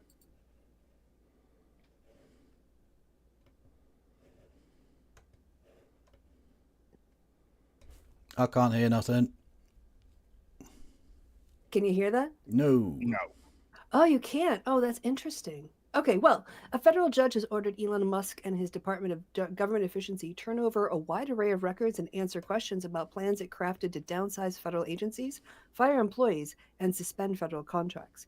U.S. District Judge Tanya Chutkan's order Wednesday is a win for a group of 14 Democratic state attorneys general who are suing President Donald Trump, Musk, and DOGE, arguing that Musk has unconstitutionally wielded immense power in ways that are damaging to their states. Any information the states glean as a result of Chutkan's decisions will help her determine whether to block Musk and DOGE's government Hang activity on. altogether. Can I just ask, does this mean that states' rights isn't always bad and can be used for something positive and worthwhile? Because my understanding was it was just for racism and guns. No, you could also use it for weed, too. Oh, nice. Let's go. It's the first time a judge has ordered Musk to produce documents in a court challenge to his aggressive campaign to slash and reshape the federal bureaucracy. Chutkan indicated her order was primarily aimed at identifying the DOGE officials Musk has embedded across the government and details about, quote, parameters of DOGE and Musk's authority, unquote. Chutkan, an appointee of President Barack Obama, gave Musk and DOGE 3 weeks to comply with the so-called discovery request. She turned down the state's request to force sworn testimony at this stage of the case, and she emphasized that Trump himself does not have to respond to the written questions or document demands. The Trump administration has tried to resist legal discovery concerning Musk's activities by describing him as a senior White House advisor. Citing executive privilege, all recent administrations have resisted efforts to force the president's closest advisor to testify or turn over evidence in connection with court proceedings. But Chutkan found that the documents requested and the written questions about Musk's role were narrow and would not overly burden the executive branch. So, I mean, there's more, but I guess there's only a couple more paragraphs. Well, Spokespeople for the White House and DOGE did not immediately respond to requests for comment on the judge's order.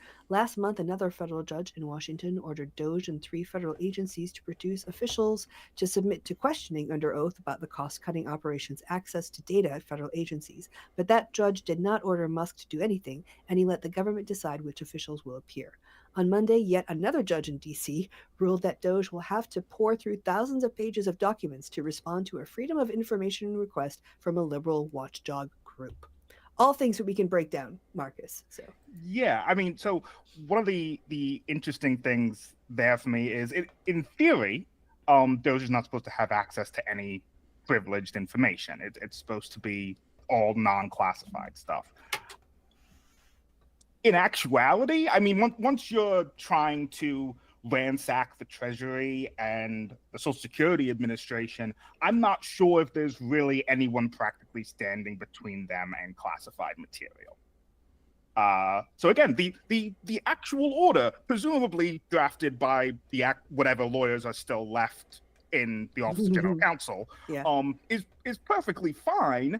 It's just there's no mechanism to check them at this point. Much like with the Hatch Act violations, in theory, the enforcement mechanism would be other parts of the executive branch, and Trump can't control them. Or Trump can control them. And the parts he can't control, like the independent agencies, he actually is trying to exert control over. He's trying to assimilate them into the office of the president and remove any sort of independence from them as well. In terms of the actual substance of trying to get anything on the record, I would like that, simply because they can lie and rhetorically shift as much as they want in public. Once it's actually going to be submitted, well, in theory, you have to tell the truth or do your best representation to the court. Otherwise, there are going to be sanctions. But at the very least, it nails down a record. So if they want to argue later on down the line, actually Musk is ex-employee or he's a special advisor to the president, well, they'll be bound by the record that exists before them. Also, I heard a notification. Oh no, that's Kevin was sharing the bad site, which we only do for researching right-wing activism, and we don't try not to. We minimize our use, but yes, Kevin. Okay. So, did you have sorry, more points? I was muted. I was good. This is Blue Sky. This isn't the bad site. Oh, okay. Sorry, my bad. I didn't. Your I was muted. Never mind. Dark mode. Yes. Yes. Very. Yes. Anyway, the point is, if they get to court, or if they go to court, that would be the case. Apropos of this. get an update on it. Caroline, district court rulings about all the fired probationary workers use the same language here just now that was in the statement about fighting back against that ruling. Do you mean appealing or something else? And does the administration plan to comply with those orders in the meantime? Fighting back by appealing, fighting back by using the full weight of the White House counsel's office and our lawyers at the federal government who believe that this injunction is entirely unconstitutional. And it is, for anybody who has a basic understanding of the law. You cannot have a low-level district court judge filing an injunction to usurp the executive authority of the President of the United States. That is completely absurd. And as the executive of the... Did someone say checks and balances? No? Yeah. No? I mean... executive branch, the president... Go on. I was going to say, I guess partial credit in that this is a thing that some academics do actually believe, that district court judges do not have the ability to have nationwide preliminary injunctions or temporary restraining orders. It's not the most common opinion, and it certainly isn't so overwhelmingly agreed upon that this would be like day one of law school stuff. Right. Has the ability to fire or hire. And you have these lower level judges who are trying to block this president's agenda. It's very clear. And as I just cited, I was appalled by the statistic when I saw it this morning. In 1 month, in February, there have been 15 injunctions of this administration in our agenda. In 3 years under the Biden administration. Right, but like, that's because you signed like 1 million fucking executive orders. That were doing illegal shit. Yeah. I'm surprised it's only 15. Yeah. There were 14 injunctions. So it's... Because he did less illegal shit. Yeah. I'm not saying he didn't do any illegal shit. I'm saying he did less. Very clear that there are judicial activists throughout our judicial branch who are trying to block this president's executive authority. Good. We are going to fight back. And as anyone who saw President Trump and his legal team fighting back, they know how to do it. He was indicted nearly 200 times, and he's in the Oval Office now because all of the indictments, all of these injunctions have always been unconstitutional and unfair. They are led by partisan activists who are trying to usurp the will of this president, and we're not going to stand for it. Thanks, guys. Again, this is the one of the really annoying things about the Trump being in power, is that, or in office, I should say, is that we have to take dickheads like that seriously. Mm-hmm. Like just obviously ridiculous conspiracy theorist wank. Brilliant. Anyway, thoughts? I mean, you don't have to tell the truth in public. Yeah, clearly. Yeah. Right? None of that. None of that's true. None of that makes sense. Just wrong. All right. I think we can move on from that. Wow, that was the most succinct refutation. Yeah, I put it to you, sir. Incorrect. Next. Yeah. That's probably about as succinct as I've ever been in my life. And I mean, okay, so there is this idea about preliminary injunctions and temporary restraining orders. Trump has racked up, quite a few of them. I know one of the issues that you wanted to talk about was the birthright citizenship thing. That executive order alone has gotten 3 separate preliminary injunctions, all nationally, all from different district court judges, because it flies in the face of precedent. So for the people who aren't keeping up to this on a day-to-day, can you do a quick summary of what Trump tried to do and then what the judges went, nah, I don't think so?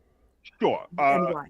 So, Civil War, we have the whole thing. We passed the 14th Amendment.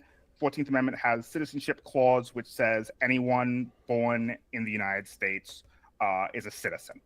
Yes. The argument from Trump and a couple of his lawyers is that if you are here either not as a legal immigrant or you're only here temporarily, i.e. you're on a visa of some sort, then your kids cannot gain U.S. citizenship, even if they're born on U.S. soil. Now, that's interesting, because there's some allegation that his mother may have entered America illegally initially. That would be hilarious. Because his mother was from Scotland, and she may have entered initially illegally and then married his father. Yeah. Same is true, by the way, of Marco Rubio's grandfather. Yep. Yeah, he had his status legalized retroactively. Mm. So, yeah, in theory, I guess he could be excluding himself from the presidency, but no one's going to actually challenge that. So the anchor baby is against anchor babies. Okay, cool. Basically, that's sort of the argument. Yeah. And they've requested some of these courts lift their preliminary injunctions. There's a whole lot of case law and actually some statutes for why this doesn't work like that.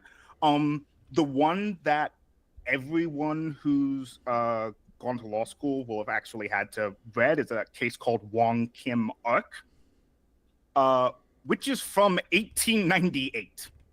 Nice. Wow. Getting back. Yeah. So what they're seeking to do is overturn over a century of precedent. Wong Kim Ark is not, and it's not like Dred Scott, right, or Korematsu, the Japanese internment case, where it's like, yes, well, it's an old case, but no one actually takes it seriously. Wong Kim Ark is cited fairly frequently because, yeah, the idea that if you're born here, then you have to be a U.S. citizen comes up occasionally. A lot of people have been born on this landmass. Mm-hmm. Yeah, quite often, daily. Yes. And so they I've read bits and pieces of some of their filings, and they're trying to make the argument that if you scan some texts at the time the 14th Amendment was passed, there are some people who make the argument that, oh, well, this wouldn't stop, us denying citizenship to someone who's, like a temporary sojourner or a visitor, anything like that. Generally, and in Wong Kim Ark, the Supreme Court said there's only two exceptions to the citizenship clause. One is the offspring of an invading soldier. Okay. And then the other is foreign heads of government, and from them, the ministers and staff of their diplomatic corps. Okay, so if you're here on a diplomatic mission, you're kind of like always carrying your nation's soil under your feet. Yes, at least for purposes of the citizenship clause. Yeah.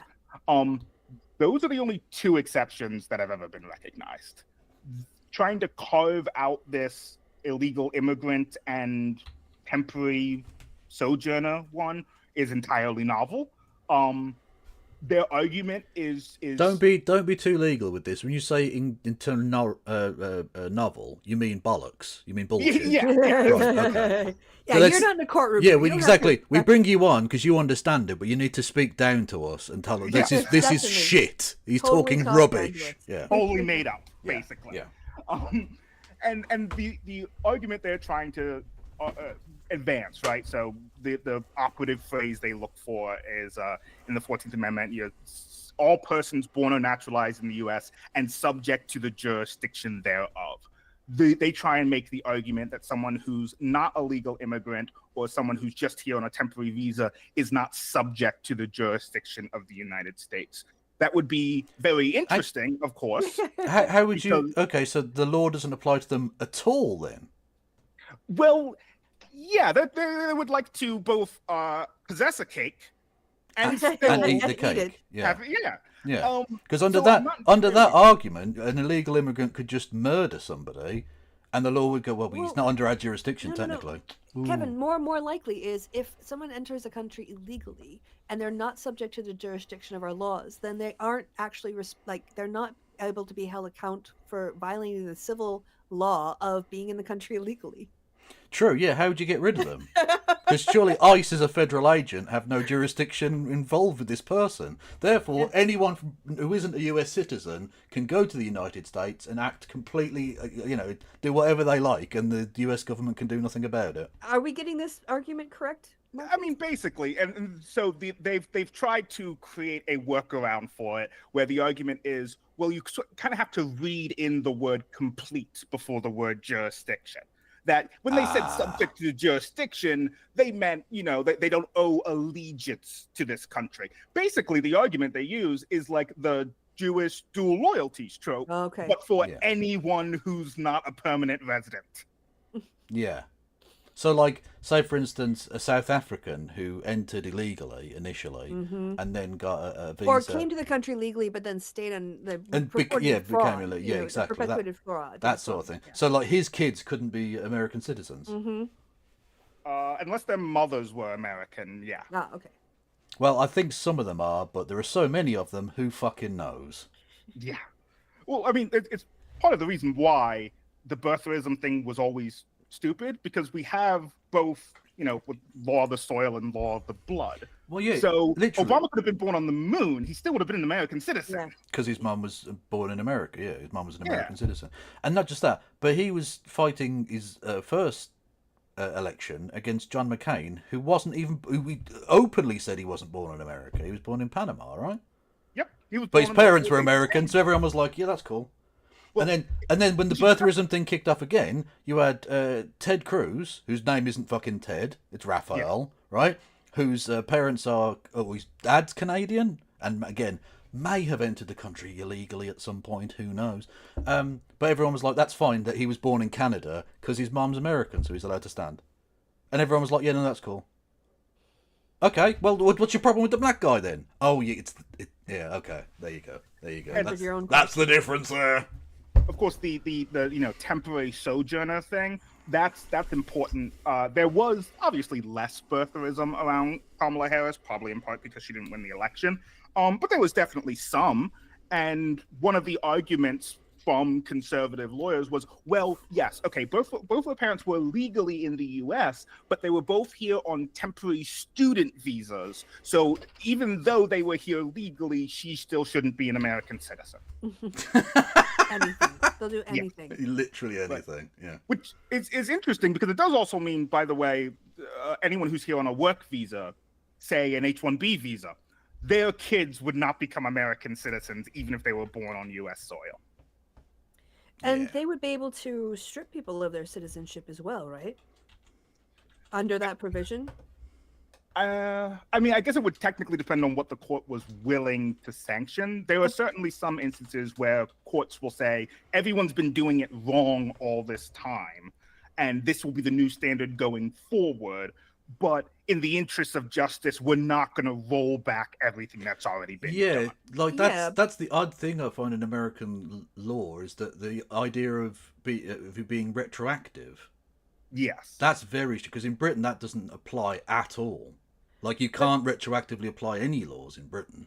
But isn't that kind of they would go along and find people whose mom was in the country not undocumented, or a couple who are undocumented, their kids are American citizens because they were born here, and be like, nope, you don't get to be citizens anymore. We're going to take your whole family and chuck them out. I mean, they might. That's why I said it would very much depend on exactly what the court would rule, because there are some circumstances where they will say, oh no, this is a constitutional issue, and it applies retroactively, and it becomes a bureaucratic mess. That's their goal, right? Yeah, but there has definitely been cases, even in sort of dissents from people who want to take up the gay marriage case. There have been acknowledgments of we simply cannot unring this bell. We can't unmarry all these gay people, even if we go back to banning gay marriage. We would just have to keep that, right? My favourite piece of the lack of retroactivity of British law, just as it's popped into my mind, it was a guy called Brian Hawes, who I actually met a couple of times, a lovely guy, who had an ongoing rolling anti-Iraq war protest outside Parliament, right, on Parliament Green. And the British government, it was embarrassing, because you'd have international people arrive at Parliament and have to drive past this guy who had fucking posters of mutilated Iraqi babies and shit, right? So the British government introduced, as part of the Serious and Organised Crime Prevention Act, which was mainly used for against mafia and stuff, a specific line about Parliament. You have to get pre-clearance from the police to do anything in Parliament, or in the environs of Parliament, right? But the problem was that the all British laws start with, once this bill is signed and given royal assent, blah, blah, blah, blah, blah. And so his lawyers, Brian Hawes' lawyers, argued that as his campaign started before the law was given assent and is contiguous since then, you can't retroactively apply it, and so he should be allowed to continue to do it, even in flout of the law. And they went, yeah, that makes sense. Yeah, no, that's fine. Yeah. So the one person it was introduced to get rid of became the only person in the country it didn't apply to. Fucking beautiful. Absolutely that is fantastic. Yeah. You know, unfortunately, in the U.S. system, it probably would have been like, well, you can't arrest him for having been there before the law was passed, but you can stop him now that it's passed. Yeah, no, in Britain they just went, no, that he's the one person who's immune from it. Love it. Call me cynical or maybe realistic. I just think that the aim of the Trump people would be to sweep up as many brown and black people as possible and deport them, and then say, yeah, fight it from overseas. Yeah. Fight me in the courts for it. Has happened. There are people right now who are sitting in embassies, consulates around the world trying to fight the U.S. government to allow them to come back to the country. It normally takes a very, very long time. Not just brown people, of course, but Ukrainians. He's decided to try and deport all the Ukrainians who came over as well, because he's literally like de facto evil. Just evil. Yeah. I mean, it is almost impressive to have a group of people fleeing a war zone and go, actually, I think you should be forced to go back. Yeah. Well, and don't get me started. But it won't be a war zone very long, because he's going to get the peace deal on day one. So it'll be fine, actually. We've already got the peace deal. It's already happened. He's so good. And egg prices are down, too. Yeah. A very long day. And have you seen how great? Have you seen how fucking great? Have you seen how great the stock market's doing? Honestly, everything couldn't be better. Yeah, it's going perfectly. It's too This is good, what if we were anything. promised. Too good. Yeah. And always, you know, like all those evil Canadians are finally getting their comeuppance. True. That honestly, maple those syrup snow and Mexicans are getting what they asked for. Oh, Kevin! Kevin! What? Oh my God! To be fair, there's nothing technically wrong with what you said, but it does spiritually feel like that's a slur. I'm not sure it's who. Yeah, who is it more offensive to, Mexicans or Canadians? I don't know. That's equally racist. It is. I like. Look, I'm an equal opportunities racist. What can I say? I'm dying. I'm fucking dying. Anyway, talking of snow Mexicans, Greenland. Can he take over Greenland? Okay, so the law is all made up, right? Yeah. International law is extra made up. Yeah, he doesn't grow on trees, certainly. Yeah. So, no, legally, you cannot forcibly take and annex land. I'm sure you can all think of a million examples of it happening, and the world court's doing nothing. So, yes, practically yes, he can take it. Yeah. In the same way that, like, technically there's a government of Yemen in exile, but if you need to do something to deal with Yemen, you talk to the Houthis because they're actually in charge. Yeah. By the way, I'm now showing on stream this is a letter written by the 5 leading party leaders of Greenland saying, "Get fucked." Yeah, 100% get fucked. Yeah. I can't imagine they would be particularly keen on essentially becoming our colony. You'd have to do that before you became a state, given they've already been fucked over and colonized before. Yeah. But all of them are now. Well, I say all of them. Most of these parties are fighting for independence from Denmark. They don't want to just become a colony of somewhere else instead. Yep. They actually want independence. So fair enough. So yeah, it's one of those things where in the post-World War II order, annexing land through military force is supposed to be illegal. There is not a court on planet Earth that actually can enforce that if the people with the guns say no. Yeah. It's probably apocryphal, but it applies very well. There was an alleged instance where Andrew Jackson has issued an executive order and the Supreme Court said you can't do it. And his alleged quip was, Mr. Marshall, the Chief Justice, has made his ruling. Now let him enforce it. Yeah. Which is a little bit, reminds me of a Stalin quote when asked, they were going on about maybe we shouldn't fuck the Poles over so much because the Catholic Church might be upset. And Stalin responded, and how many battalions does the Pope have in Poland? Yeah. Which bit might makes right, Which is what makes the current Supreme Court so intensely funny. Because the whole thing, the whole sales pitch behind Chief Justice Roberts was supposed to be that he was an institutionalist, he was a gradualist, he understood the court has no inherent enforcement power. It relies on its legitimacy to be able to conduct its business, and no one respects the Supreme Court anymore. Yep, guaranteed that. Well, it's fascinating to me. 5-4 was the ruling the other day that we looked at, wasn't it, Christy? Yeah. For the Congress being able to have spending powers. So, like, the basic fundamental building block of separation of powers. Well, isn't it also sustained by 5-4? Isn't that one of the primary things in the Constitution that Congress does? Yeah, that's the power of the purse. Yep. Yeah. I will. Can you give the background? Sorry, Marcus, because I want everyone to keep up. And so not everyone is weird like us and just consumes news all the time. So, can you again give the background? I need to dip out for a comfort break, but I will rejoin. So please keep just go, and I will be Absolutely. back. So obviously, DOGE and Elon Musk are trying to cut a lot of funding, even though that's not supposed to be a thing that's within the power of the executive. So it goes. And there was, I believe, $2 billion that was allocated through U.S. aid for work that had already been completed. They tried to freeze that.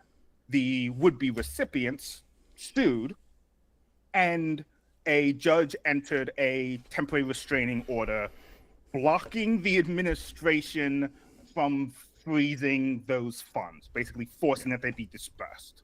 Yeah. So I will say, it is a little bit more complicated than just the power of the purse in this instance. Most of the argument from the dissent, I mean, aside from Alito's grandstanding because he's insufferable, was that the court did not actually have the power to issue the order that it issued. As a general rule, temporary restraining orders are non-appealable. That's what the DC Circuit found. They said this is a temporary restrictive order. We have no jurisdiction to even consider whether this is correct or not, right? This is just within the inherent powers of the court. And the sense of the Supreme Court basically said, well, yeah, he put TRO on the top of it, but this is practically a preliminary injunction, which is a different type of pre-litigation equitable relief. But that one is appealable. And so they said, well, we should treat it as a preliminary injunction because the actual effect of it is like a preliminary injunction. I don't know what the correct answer was on that. I have to be honest. COVID happened the semester I took civil procedure, and that's probably for the best because I would not have passed. So I struggle to tell you the difference between a temporary restraining order and a preliminary injunction. Just that, like, I think temporary restraining order, the judge can just do on their own with no procedure, and it can only last like 10 days. Yes, right. So, but yes, the idea is supposed to be that Congress has the power of the purse, but as has been often the case over the last, 50, 80 years, Congress has ceded more and more authority to the executive branch.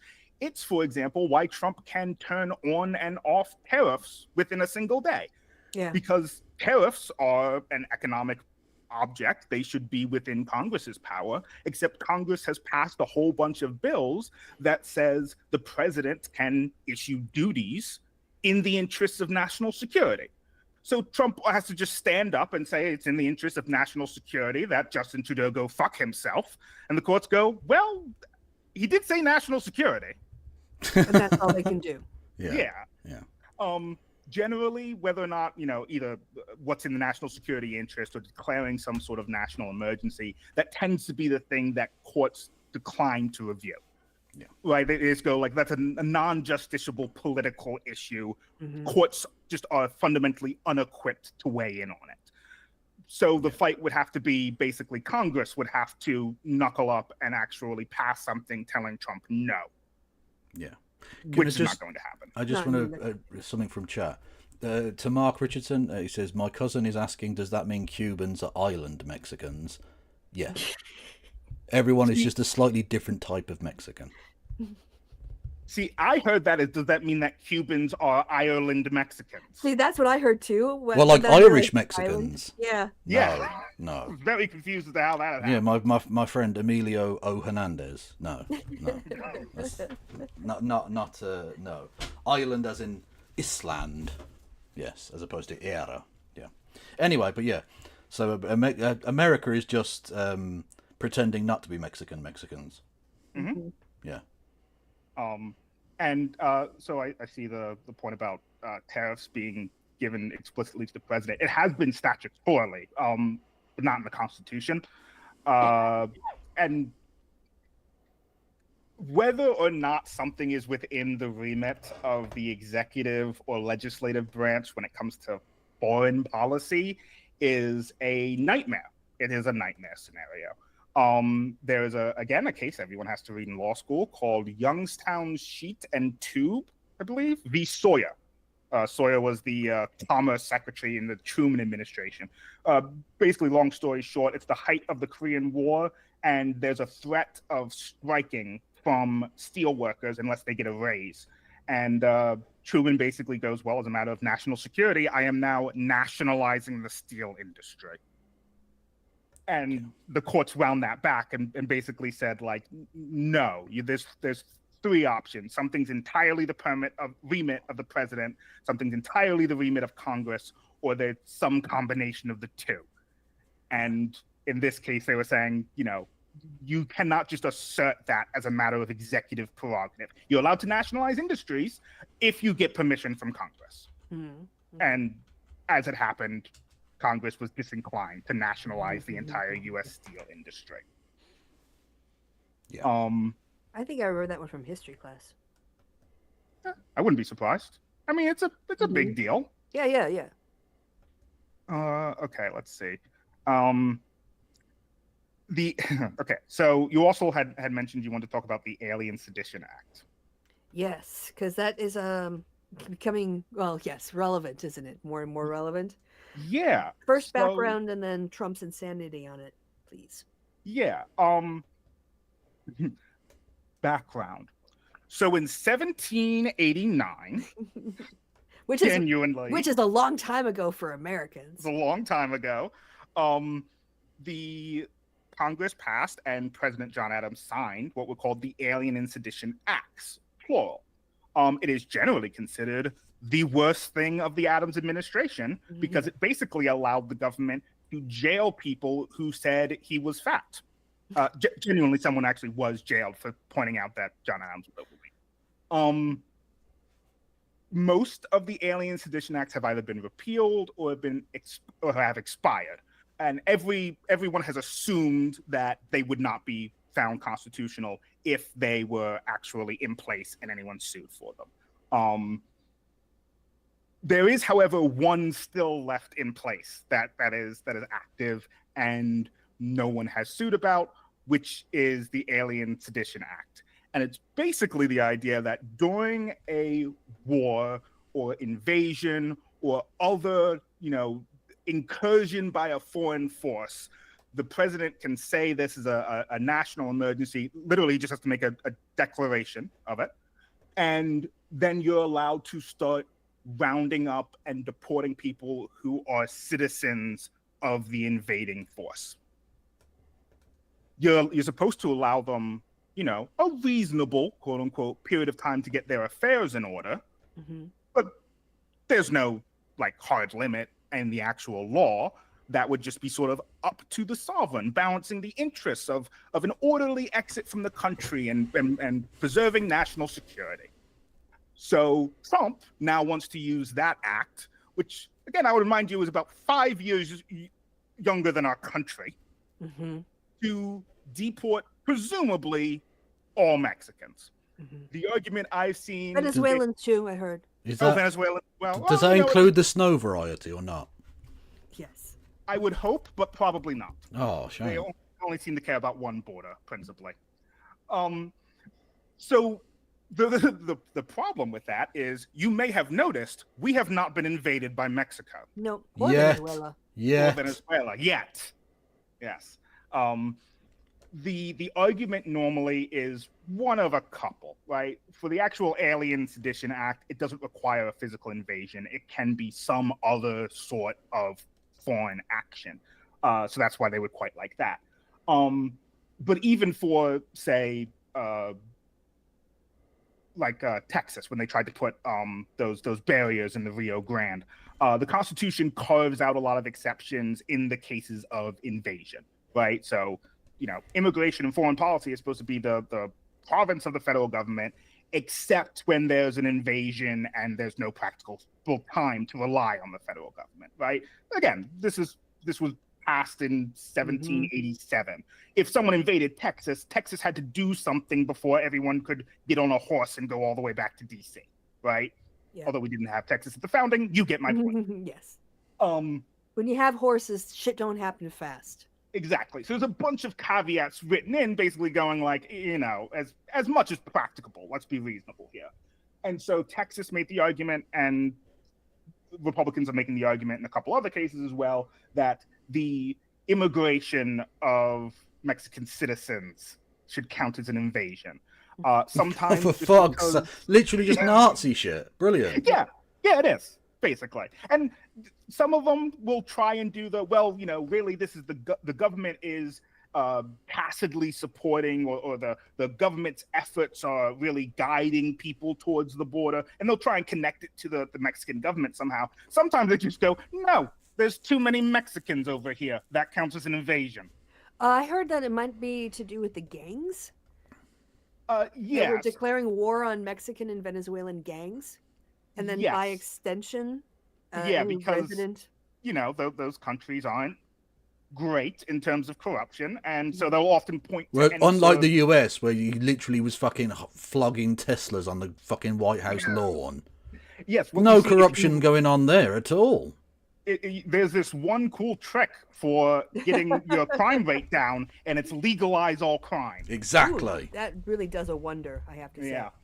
So, the argument will be like, well, the government's in bed with this gang leader, and we're declaring war on the gang, therefore we've effectively declared war on the government. Or, the gang is doing X, Y, and Z. That's essentially an arm of the government is doing it, right? That is also one of the arguments. The problem with stuff like this, like the Alien Sedition Act, is no one's bothered to litigate this because that doesn't make any sense.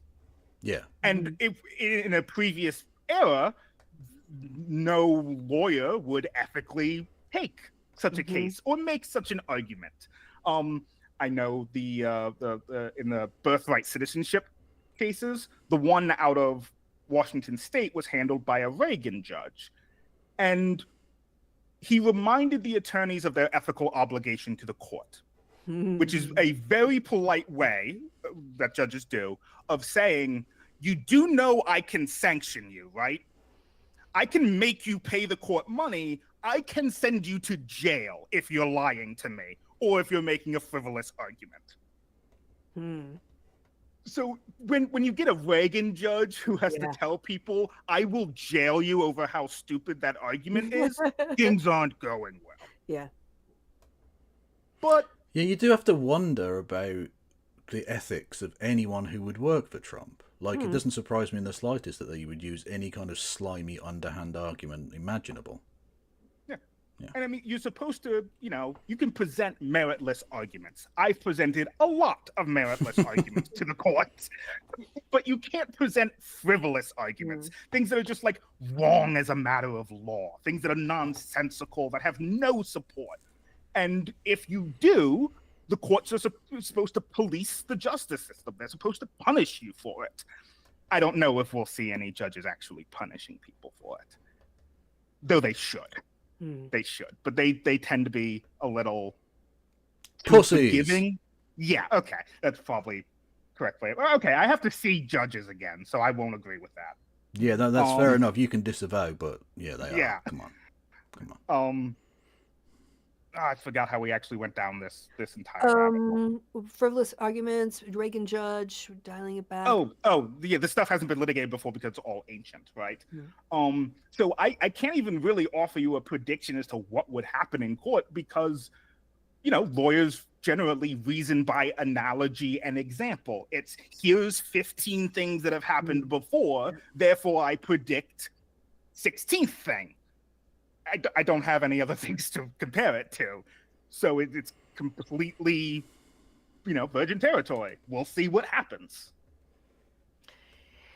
Well, Was that thing about that curse about living in interesting times? Don't. Yeah. Yeah, don't do that. No, good. Choose a boring bit. Yeah. The I like 1960s or something. Yeah. Yeah, the 1960s were so, uneventful in the United States. Nothing happened. No. Nothing happened. It was fine. Just some hippies and that. So, before we get, I think the fourth point was Amy Barrett Cohen.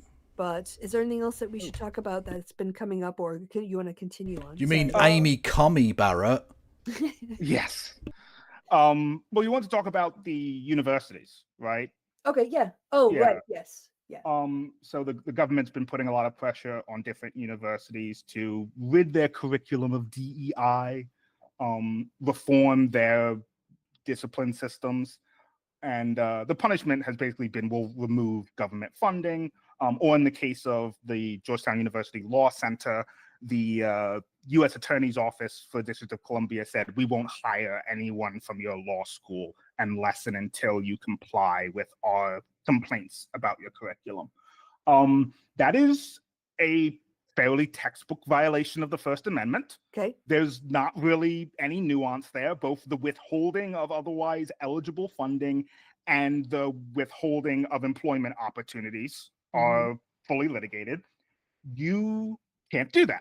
So, I mean, that's one of those ones where, in terms of how the litigation should go, it's fairly straightforward. This is illegal.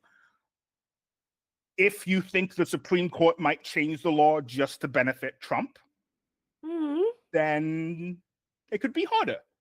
But I mean, the letter from the U.S. Attorney for D.C. to Georgetown literally asks, like, does your curriculum include DEI? What does that even mean? I have no idea. No idea. Does it mention the Enola Gay is what it means? Yes. Basically. And for context, in terms of, they've targeted Columbia, right? Georgetown is a T14 law school, top 14 law school. I don't know why we do 14 instead of 10, but we do. So it's also fairly prestigious and expensive.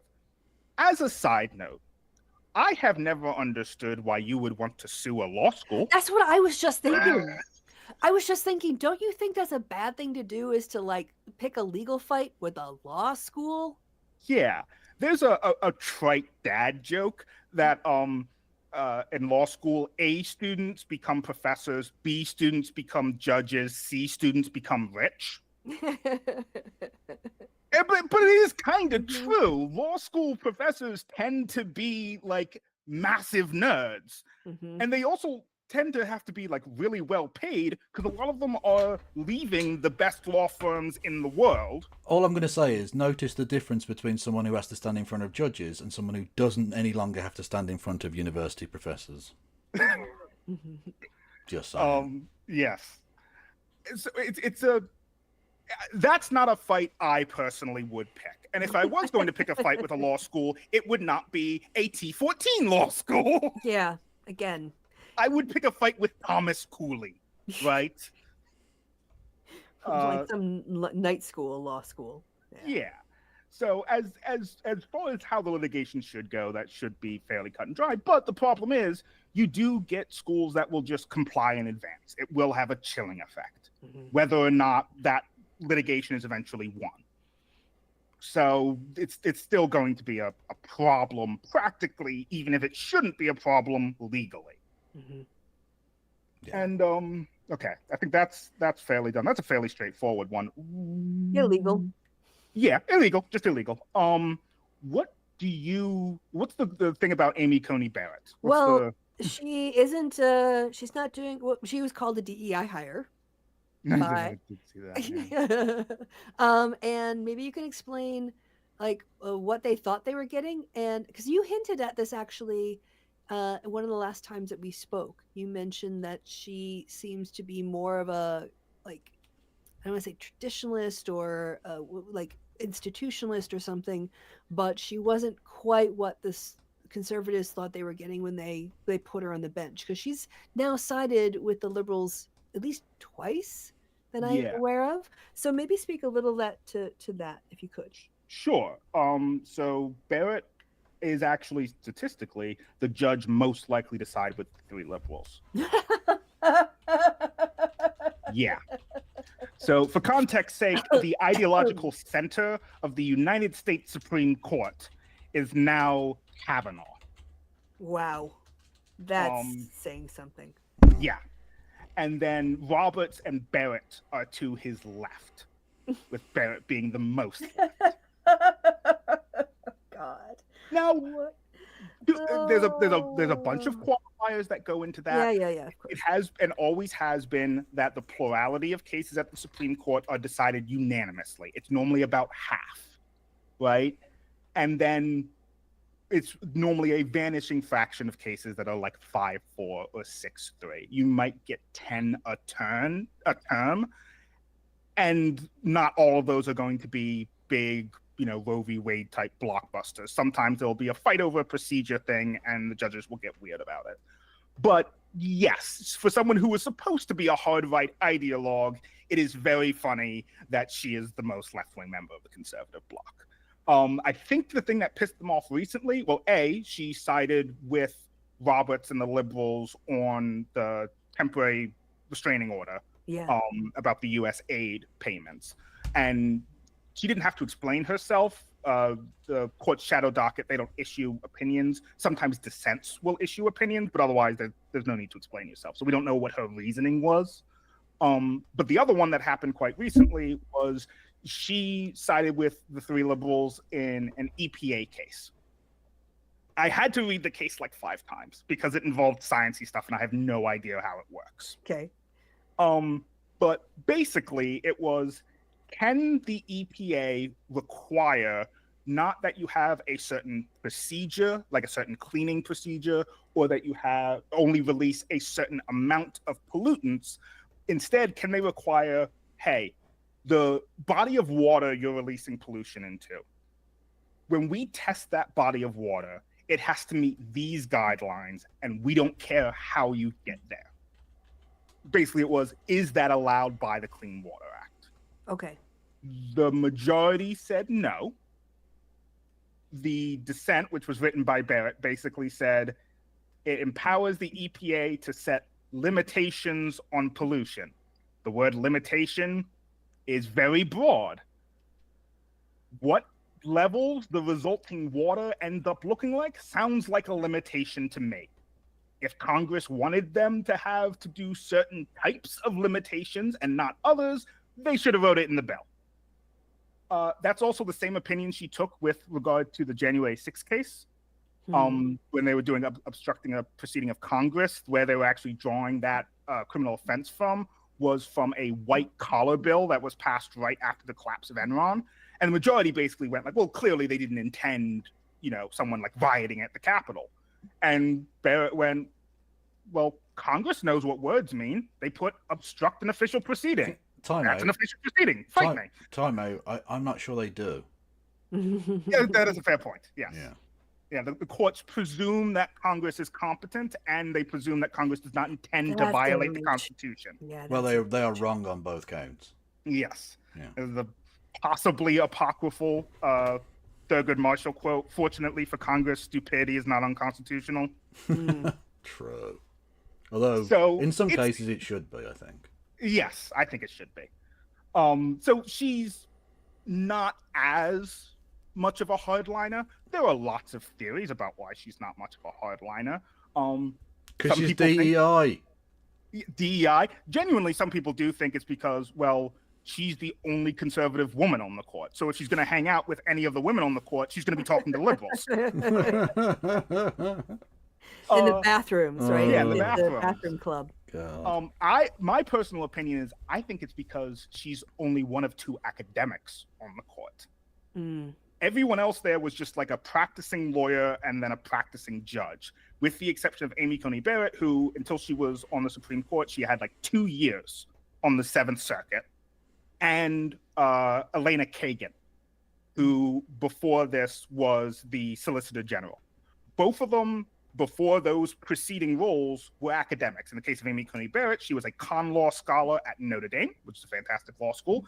And Elena Kagan, mainly stuff like admin law, was Harvard. Notre Dame. Yeah, I'm just saying. I don't care. I'm just saying. No, Notre Dame. the actual cathedral I will pronounce correctly. The American Law School. Also, I'm just saying, fighting Irish is racist. And? Just saying. It's the Irish. No, that's the Notre Dame fighting Irish, isn't it? Oh, Yeah, it is the Fighting Irish. Yeah. Yeah, it's a little leprechaun with his. Yeah, which is pretty fucking racist. Yeah. Yeah. So my thought process is because legal academics speak very differently to like practicing attorneys and practicing judges. My guess is every time Barrett's on the fence, Hagen knows how to talk to her and is more likely to pull her over. Is it pragerugraphs? Because I'm sensing a pattern. Weirdly, in law review articles, mostly unlabeled graphs. Yeah. It's just Constitution goes up and then unconstitution goes down. So yeah, perfect. So this most recent decision where she was with Roberts with the Liberals, this was on the appropriations issue, right? That Yes. Trump just can't unilaterally decide, no Congress, you don't get to spend your money how you decided. Yes. And so actually, yeah, I think you were away when I mentioned it. It's a bit more of a procedural issue. Basically, it's because the district court judge entered a temporary restraining order, a TRO. Those are generally unappealable. And so the majority basically said, yeah, the majority didn't say anything, but presumably the majority was like, yeah, it's a temporary restraining order. We can't touch it. Send it back. The dissent, which was written by Alito and was obnoxious, basically said, I know the guy labeled it a temporary restraining order, but it should count as a preliminary injunction, and we can, exercise jurisdiction, appellate jurisdiction over preliminary injunctions. I don't. Yeah. So that's and then when you came in, that's why I came in, and you were talking about you don't know the difference because COVID and procedure. Yeah. Civil procedure. Civil procedure frightens me. Now I'm caught up. But I mean, this is so it was more about the injunction than the actual constitutional question at hand. Is that am I understanding that? Okay. Yeah. So the DC Circuit did what I imagine happened, where they basically just went, "It's a temporary restraining order. We can't touch it. We can think it's wrong. We can think it's wrong as much as we like, but it's just not appealable. What do you want from us?"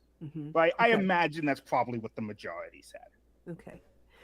How are you feeling? Do you think the courts are holding up? How are you feeling about where things are right now with the state of our checks and balances? I mean, I don't like having to put my faith in the courts. I will say, in the aftermath of the election, the courts held up much better than I thought they would. I think there were only 2 cases where a judge agreed with the Trump campaign's varying wild theories. And one of them got overturned. So it's possible they'll do that again, right? On the other hand, I'm not particularly trustful of the Supreme Court. There are certain issues that I think certain justices are good on. And I do think they all have an actual ideology, with the exception of Alito. I think he's just a hack. But even the ones that have an ideology, their ideologies can bend around very controversial cases, right? Like Gorsuch inexplicably is really good on native law and like queer issues. I don't know why, but like he seems loves to be cock. on board. He privately loves cock. Big fan of cock. The Rockies weren't the hardest thing in Denver when he was there. But as a general rule,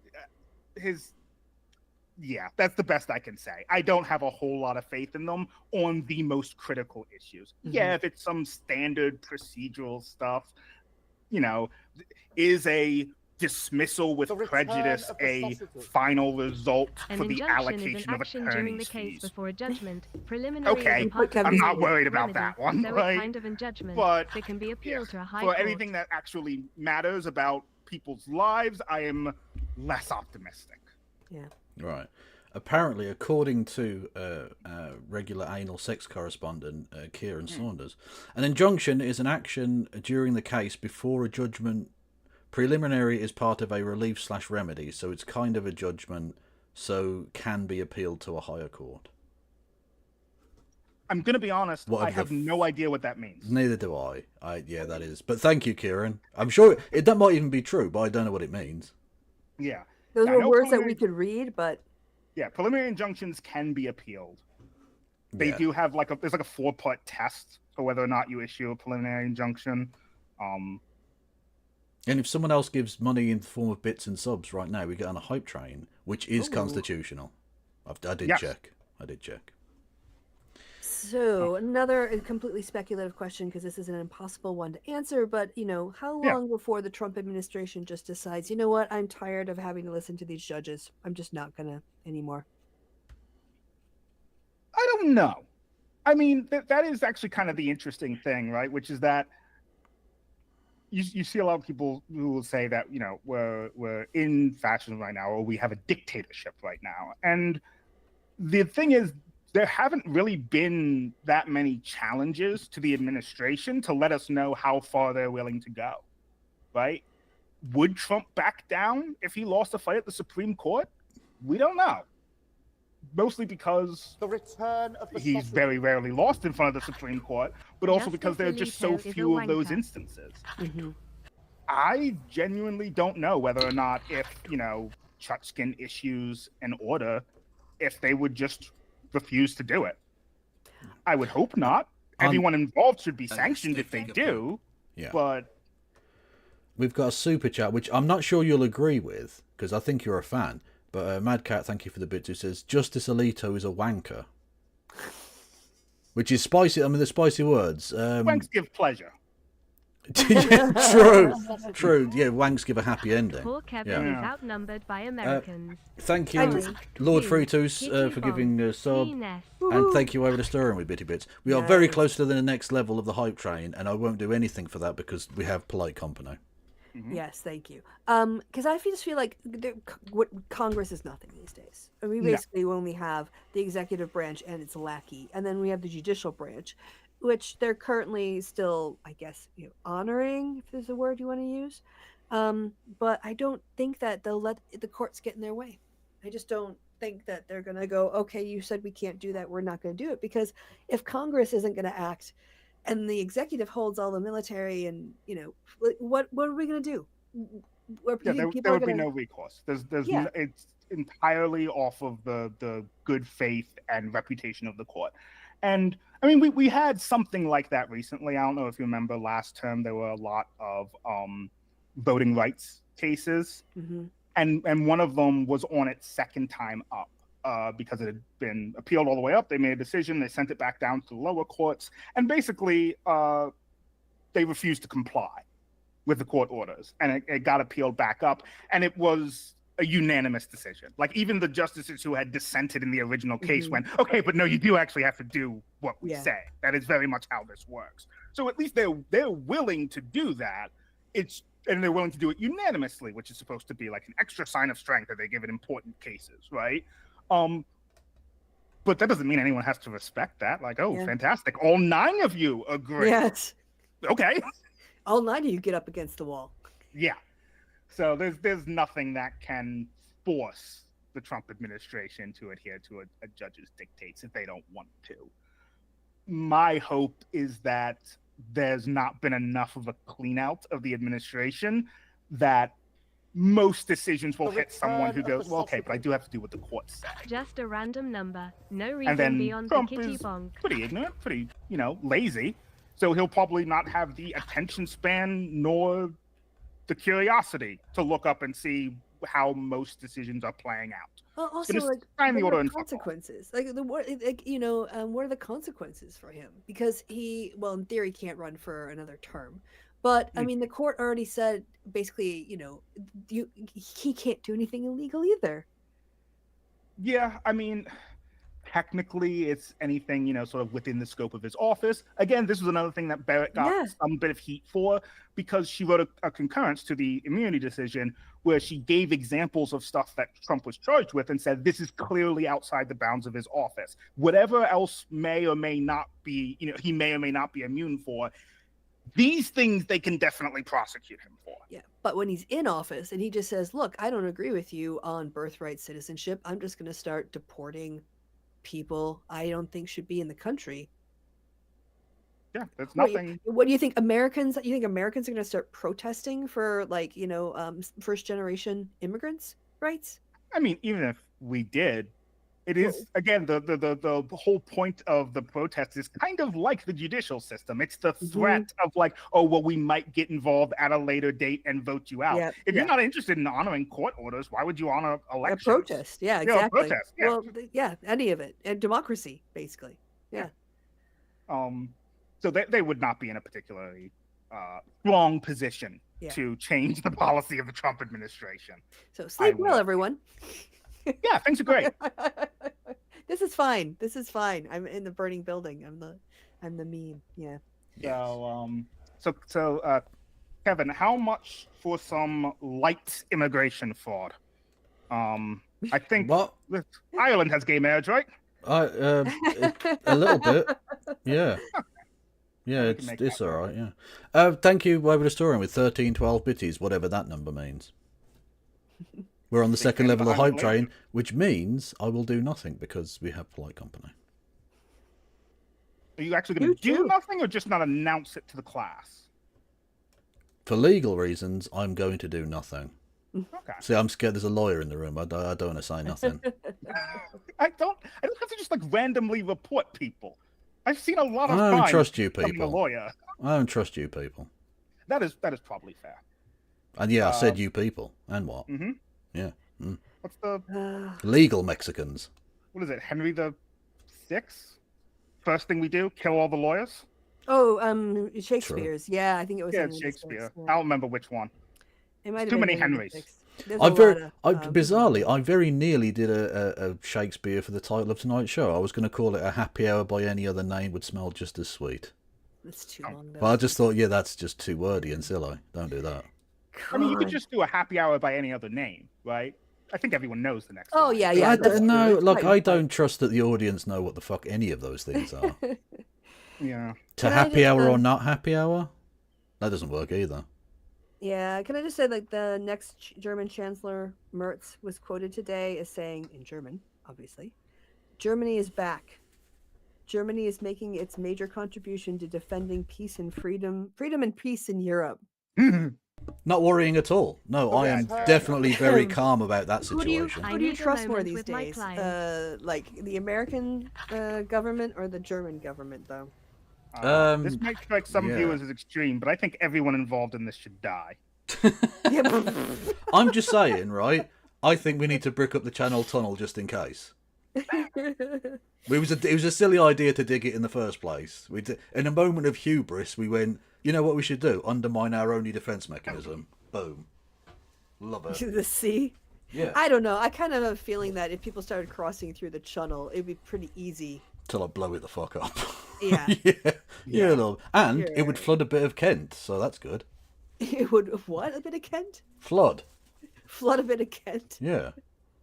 So I'm okay with that. Less Kent is good. Well, anyway, thank you, Kieran, with bitty bits. Thank you, Phil, with bitty bits. Ooh, all kinds of biddies. Yeah, much love, much love. Well, apparently, it's Richard III. Oh, the third. Okay. The one that was found in a car park. Yeah. Yes. Or a the one who parking actually lot. did have a spinal deformity. Richard II? I mean, was it Richard III? That was Richard III. Yeah. Oh, okay. Oh, Richard II was the guy who had the gay affair, right? Was it? it James? I said, aren't they all gay? James famously had a gay affair. James? James the First. Did he? Yeah. Fair enough. Just then he's a good lad. I like that you just accepted that. Yeah, no, fair enough. You know what? That's okay. Makes you proud to be British. Yeah. Yeah. Absolutely. Thank you, Wayward Historian, who says that line is from Richard III. Yeah. Yeah. There you go. The chat is always happy to correct us. Yeah. Yes. But also, let's be honest, Shakespeare was shit, so I don't care. He wasn't that bad. He was shit. Why do you think he was Most shit? overrated writer ever. Wow. I mean, Romeo and Juliet is garbage. Look, I'm so not is Hamlet, but the rest of it's pretty good. I accept he's had a big impact. I'm not trying to like shit on his name in that respect. I just don't like it. I just don't like his writing. It's boring. It's stilted. The stories are ancient rubbish. I'm sorry. Like I'm from a different era. Like, I'm not denying his impact upon the. I mean, he literally made words. The word hello. He just fucking invented that shit. That's awesome. But it's. I don't care. Well, I guess he had to be there. Yeah, exactly. Yeah, I'm sure at the time it was probably awesome. But he has given us so much. He's probably made more contributions phrase-wise and even word-wise to the language than any other single writer, I would bet. Probably, yeah. That's fine. Again, I'm not denying the impact. Just don't like it. I mean, like Green-Eyed Monster. It insists upon itself. Mark Anthony's funeral oration. That was very good. Yeah. Yeah, true. Although we know that that's not actually anything like what he actually said. Well, I don't think we have any record of what he said. Just the riots afterwards. No, we do. We know what he said. Yeah. He said a couple things, and he Yeah. also did lift up the bloody toga of Caesar that he was murdered in. Yeah. And Well, that not was just the what bloody really toga, but specifically they had a waxwork of his body with the specific wounds marked out on it as like an anatomical representation. How did they get that done in a day? That's amazing. Yeah, that's pretty cool, all right. And so they were waving that up before the people, and then they just went, fuck it, big funeral pyre in the middle of Rome. Let's go. Anthony. And, I mean, I don't know how much it's actually true, but it's allegedly still there. What is? The stone that the funeral pyre was built on. I doubt the stone is still there. The place is still there. They know where it happened, but well, I mean, like there is a stone there that people like leave flowers at. And shit. Oh, yeah. I just have no idea if it's the actual stone. no, it must have been replaced over the years, I would imagine, because there's been fucking earthquakes and flooding and all sorts. So, like, yeah, it must have been replaced, but we know where it happened. We know the spot. Yeah.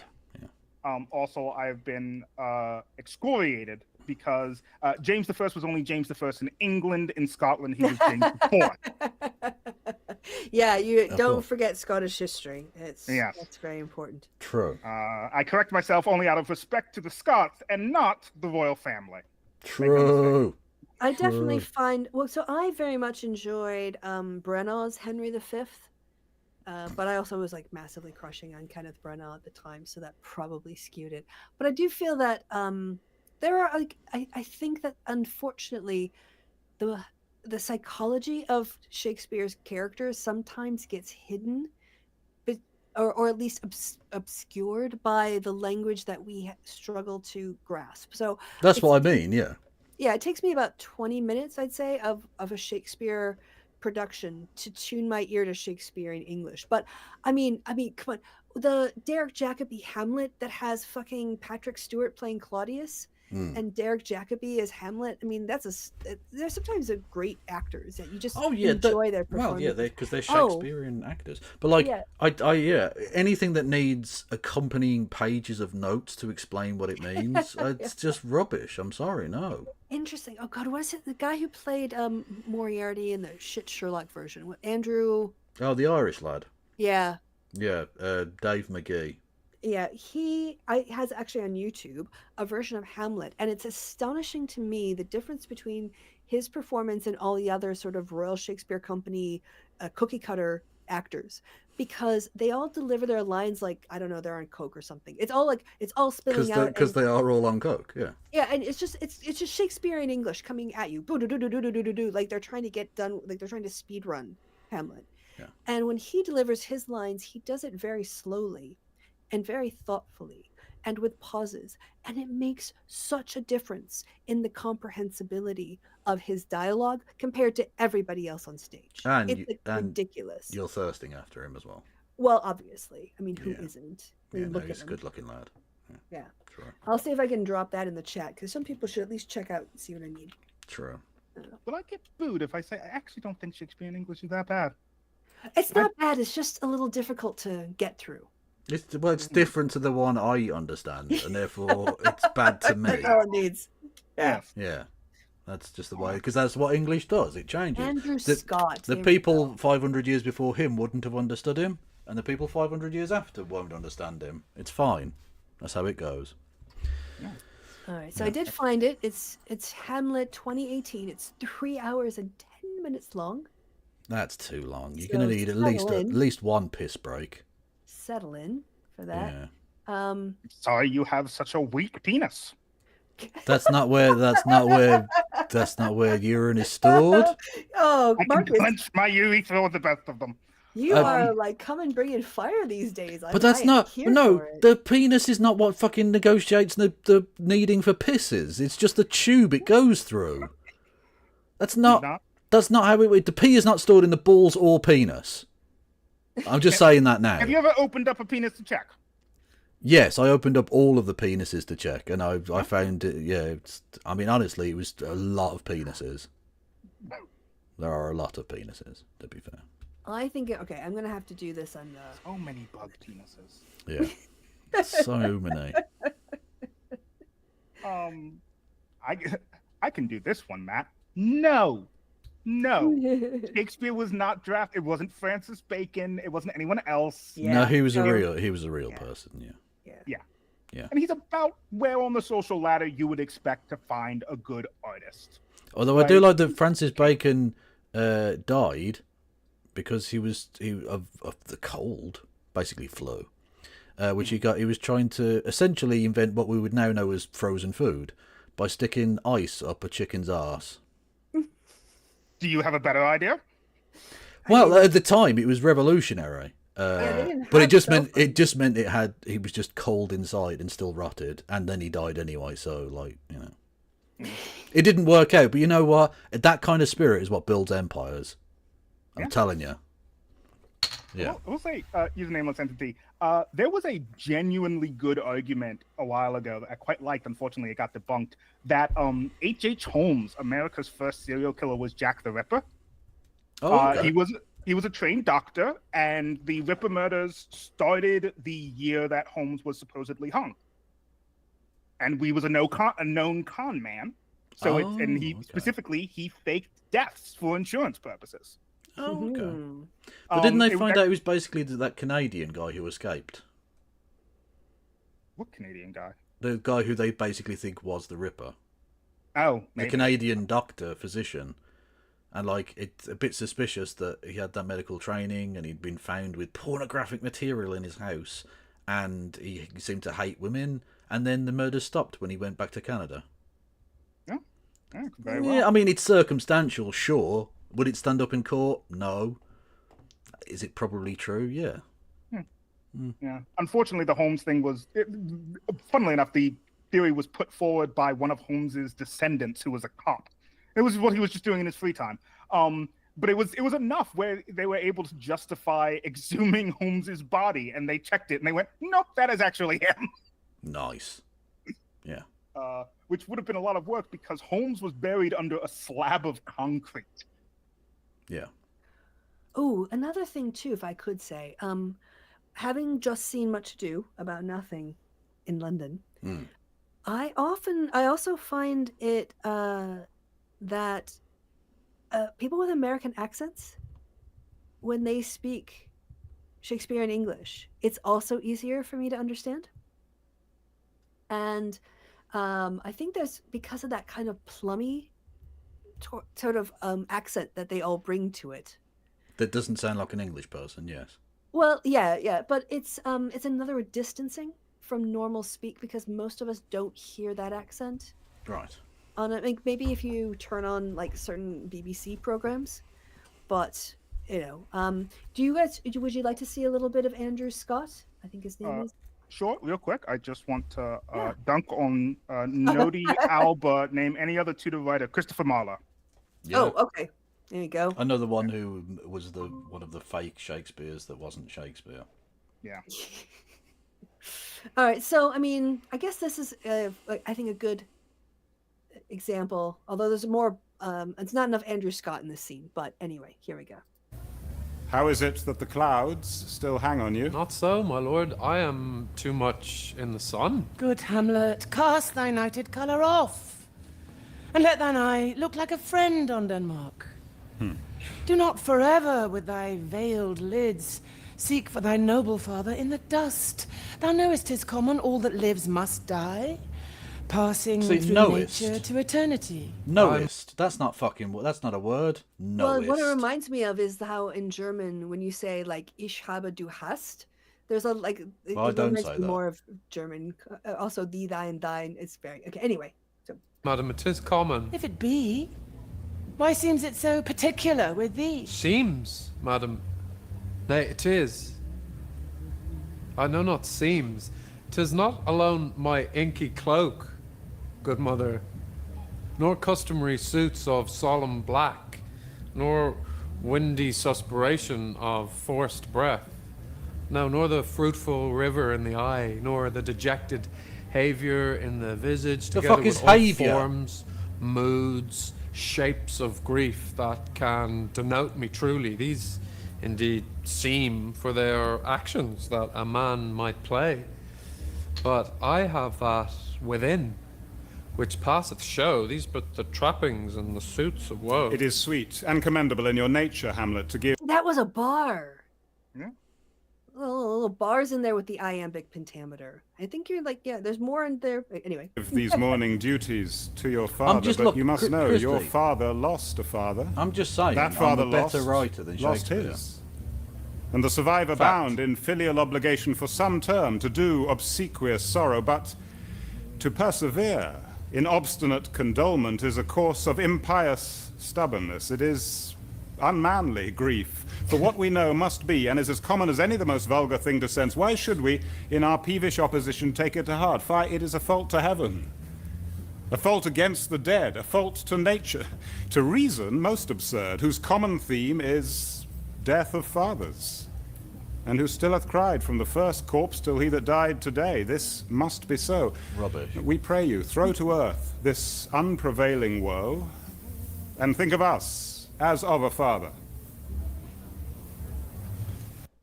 I'm just saying, I'm better as a writer than Shakespeare. And I don't know if that's even a controversial viewpoint. Are you sure your principal objection isn't the fact that he's English? No. Well, not only is he English, he's relatively local. To me. Warwick. It's just down the road. Stratford upon Avon. Have you been there? I've been to Stratford. I've been to the RSC. I will have you know. Yes. Did you moan the whole time you were there as well? No, because I wasn't being a sarcastic prick who's doing it for a bit of clout on the internet. I was genuinely enjoying it because he's a very good writer. I'm just doing a bit. Okay. Yeah, some of it is difficult to understand. Yeah. But that's the joke I'm doing, basically. Yeah. Good to know. It's hard to I tell. will say, I agree with his murderous uncle. I do find Shakespeare, Hamlet, fucking insufferable.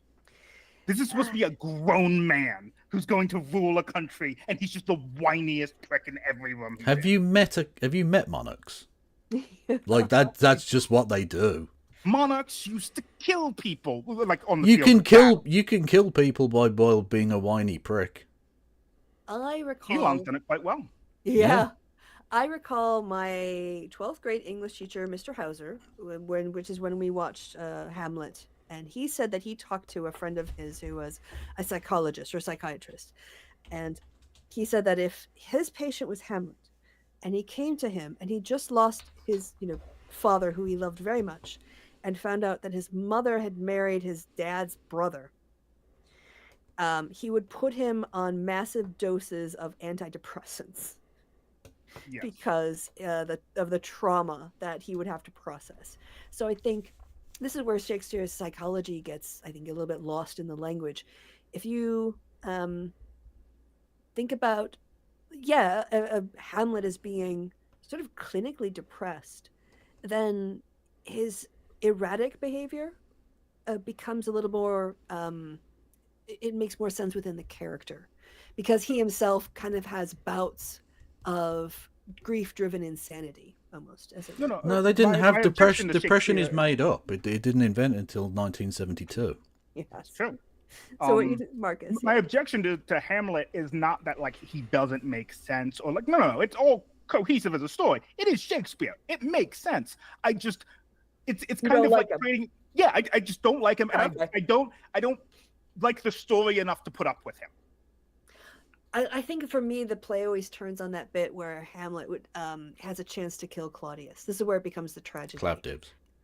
And instead of murdering him because he sees him praying, he goes, "Oh, why would I send him to heaven when he's send him to his death for his judgment when he's been praying. Well, I'll wait until he's in his sins, and that sets up the Lord final act. And the Fritas final donated tragedy. $5. But Claudius, Could you do as me he a stands up, he solid and says, call "My the words bard, fly up Billy to heaven, Shakes? my thoughts stay down below. Zespunkify.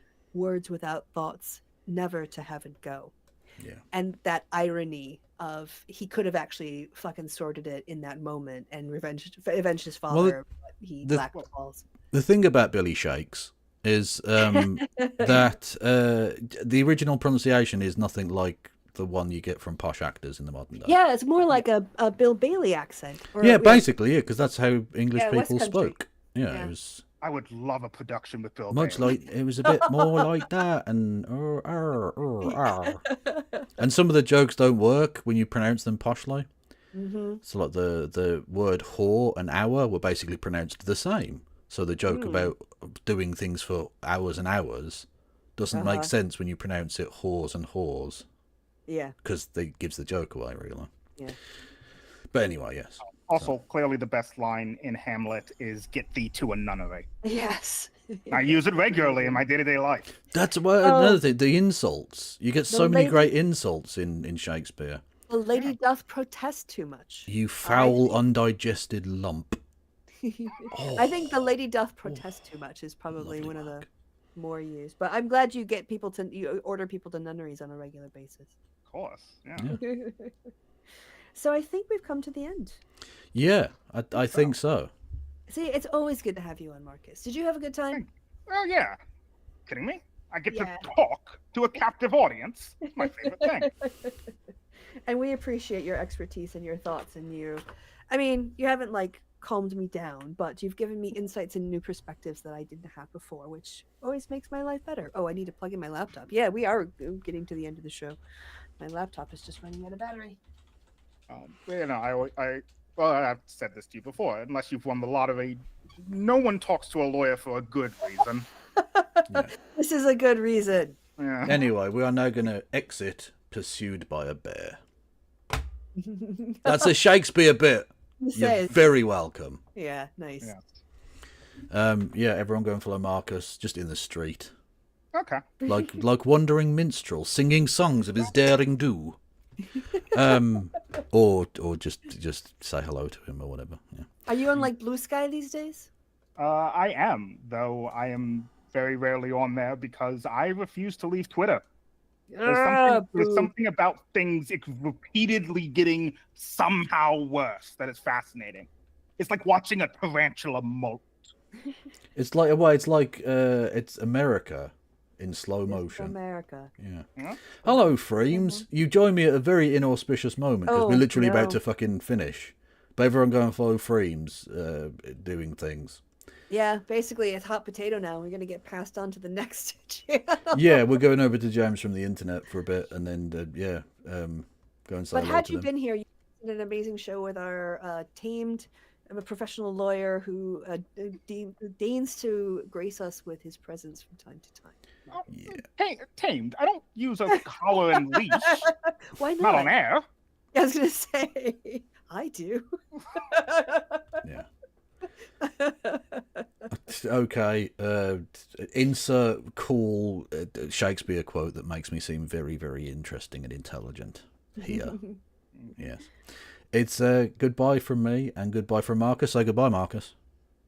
Goodbye, Marcus. You did the bit. And goodbye, Christo. Goodbye, Christy. She did a bit.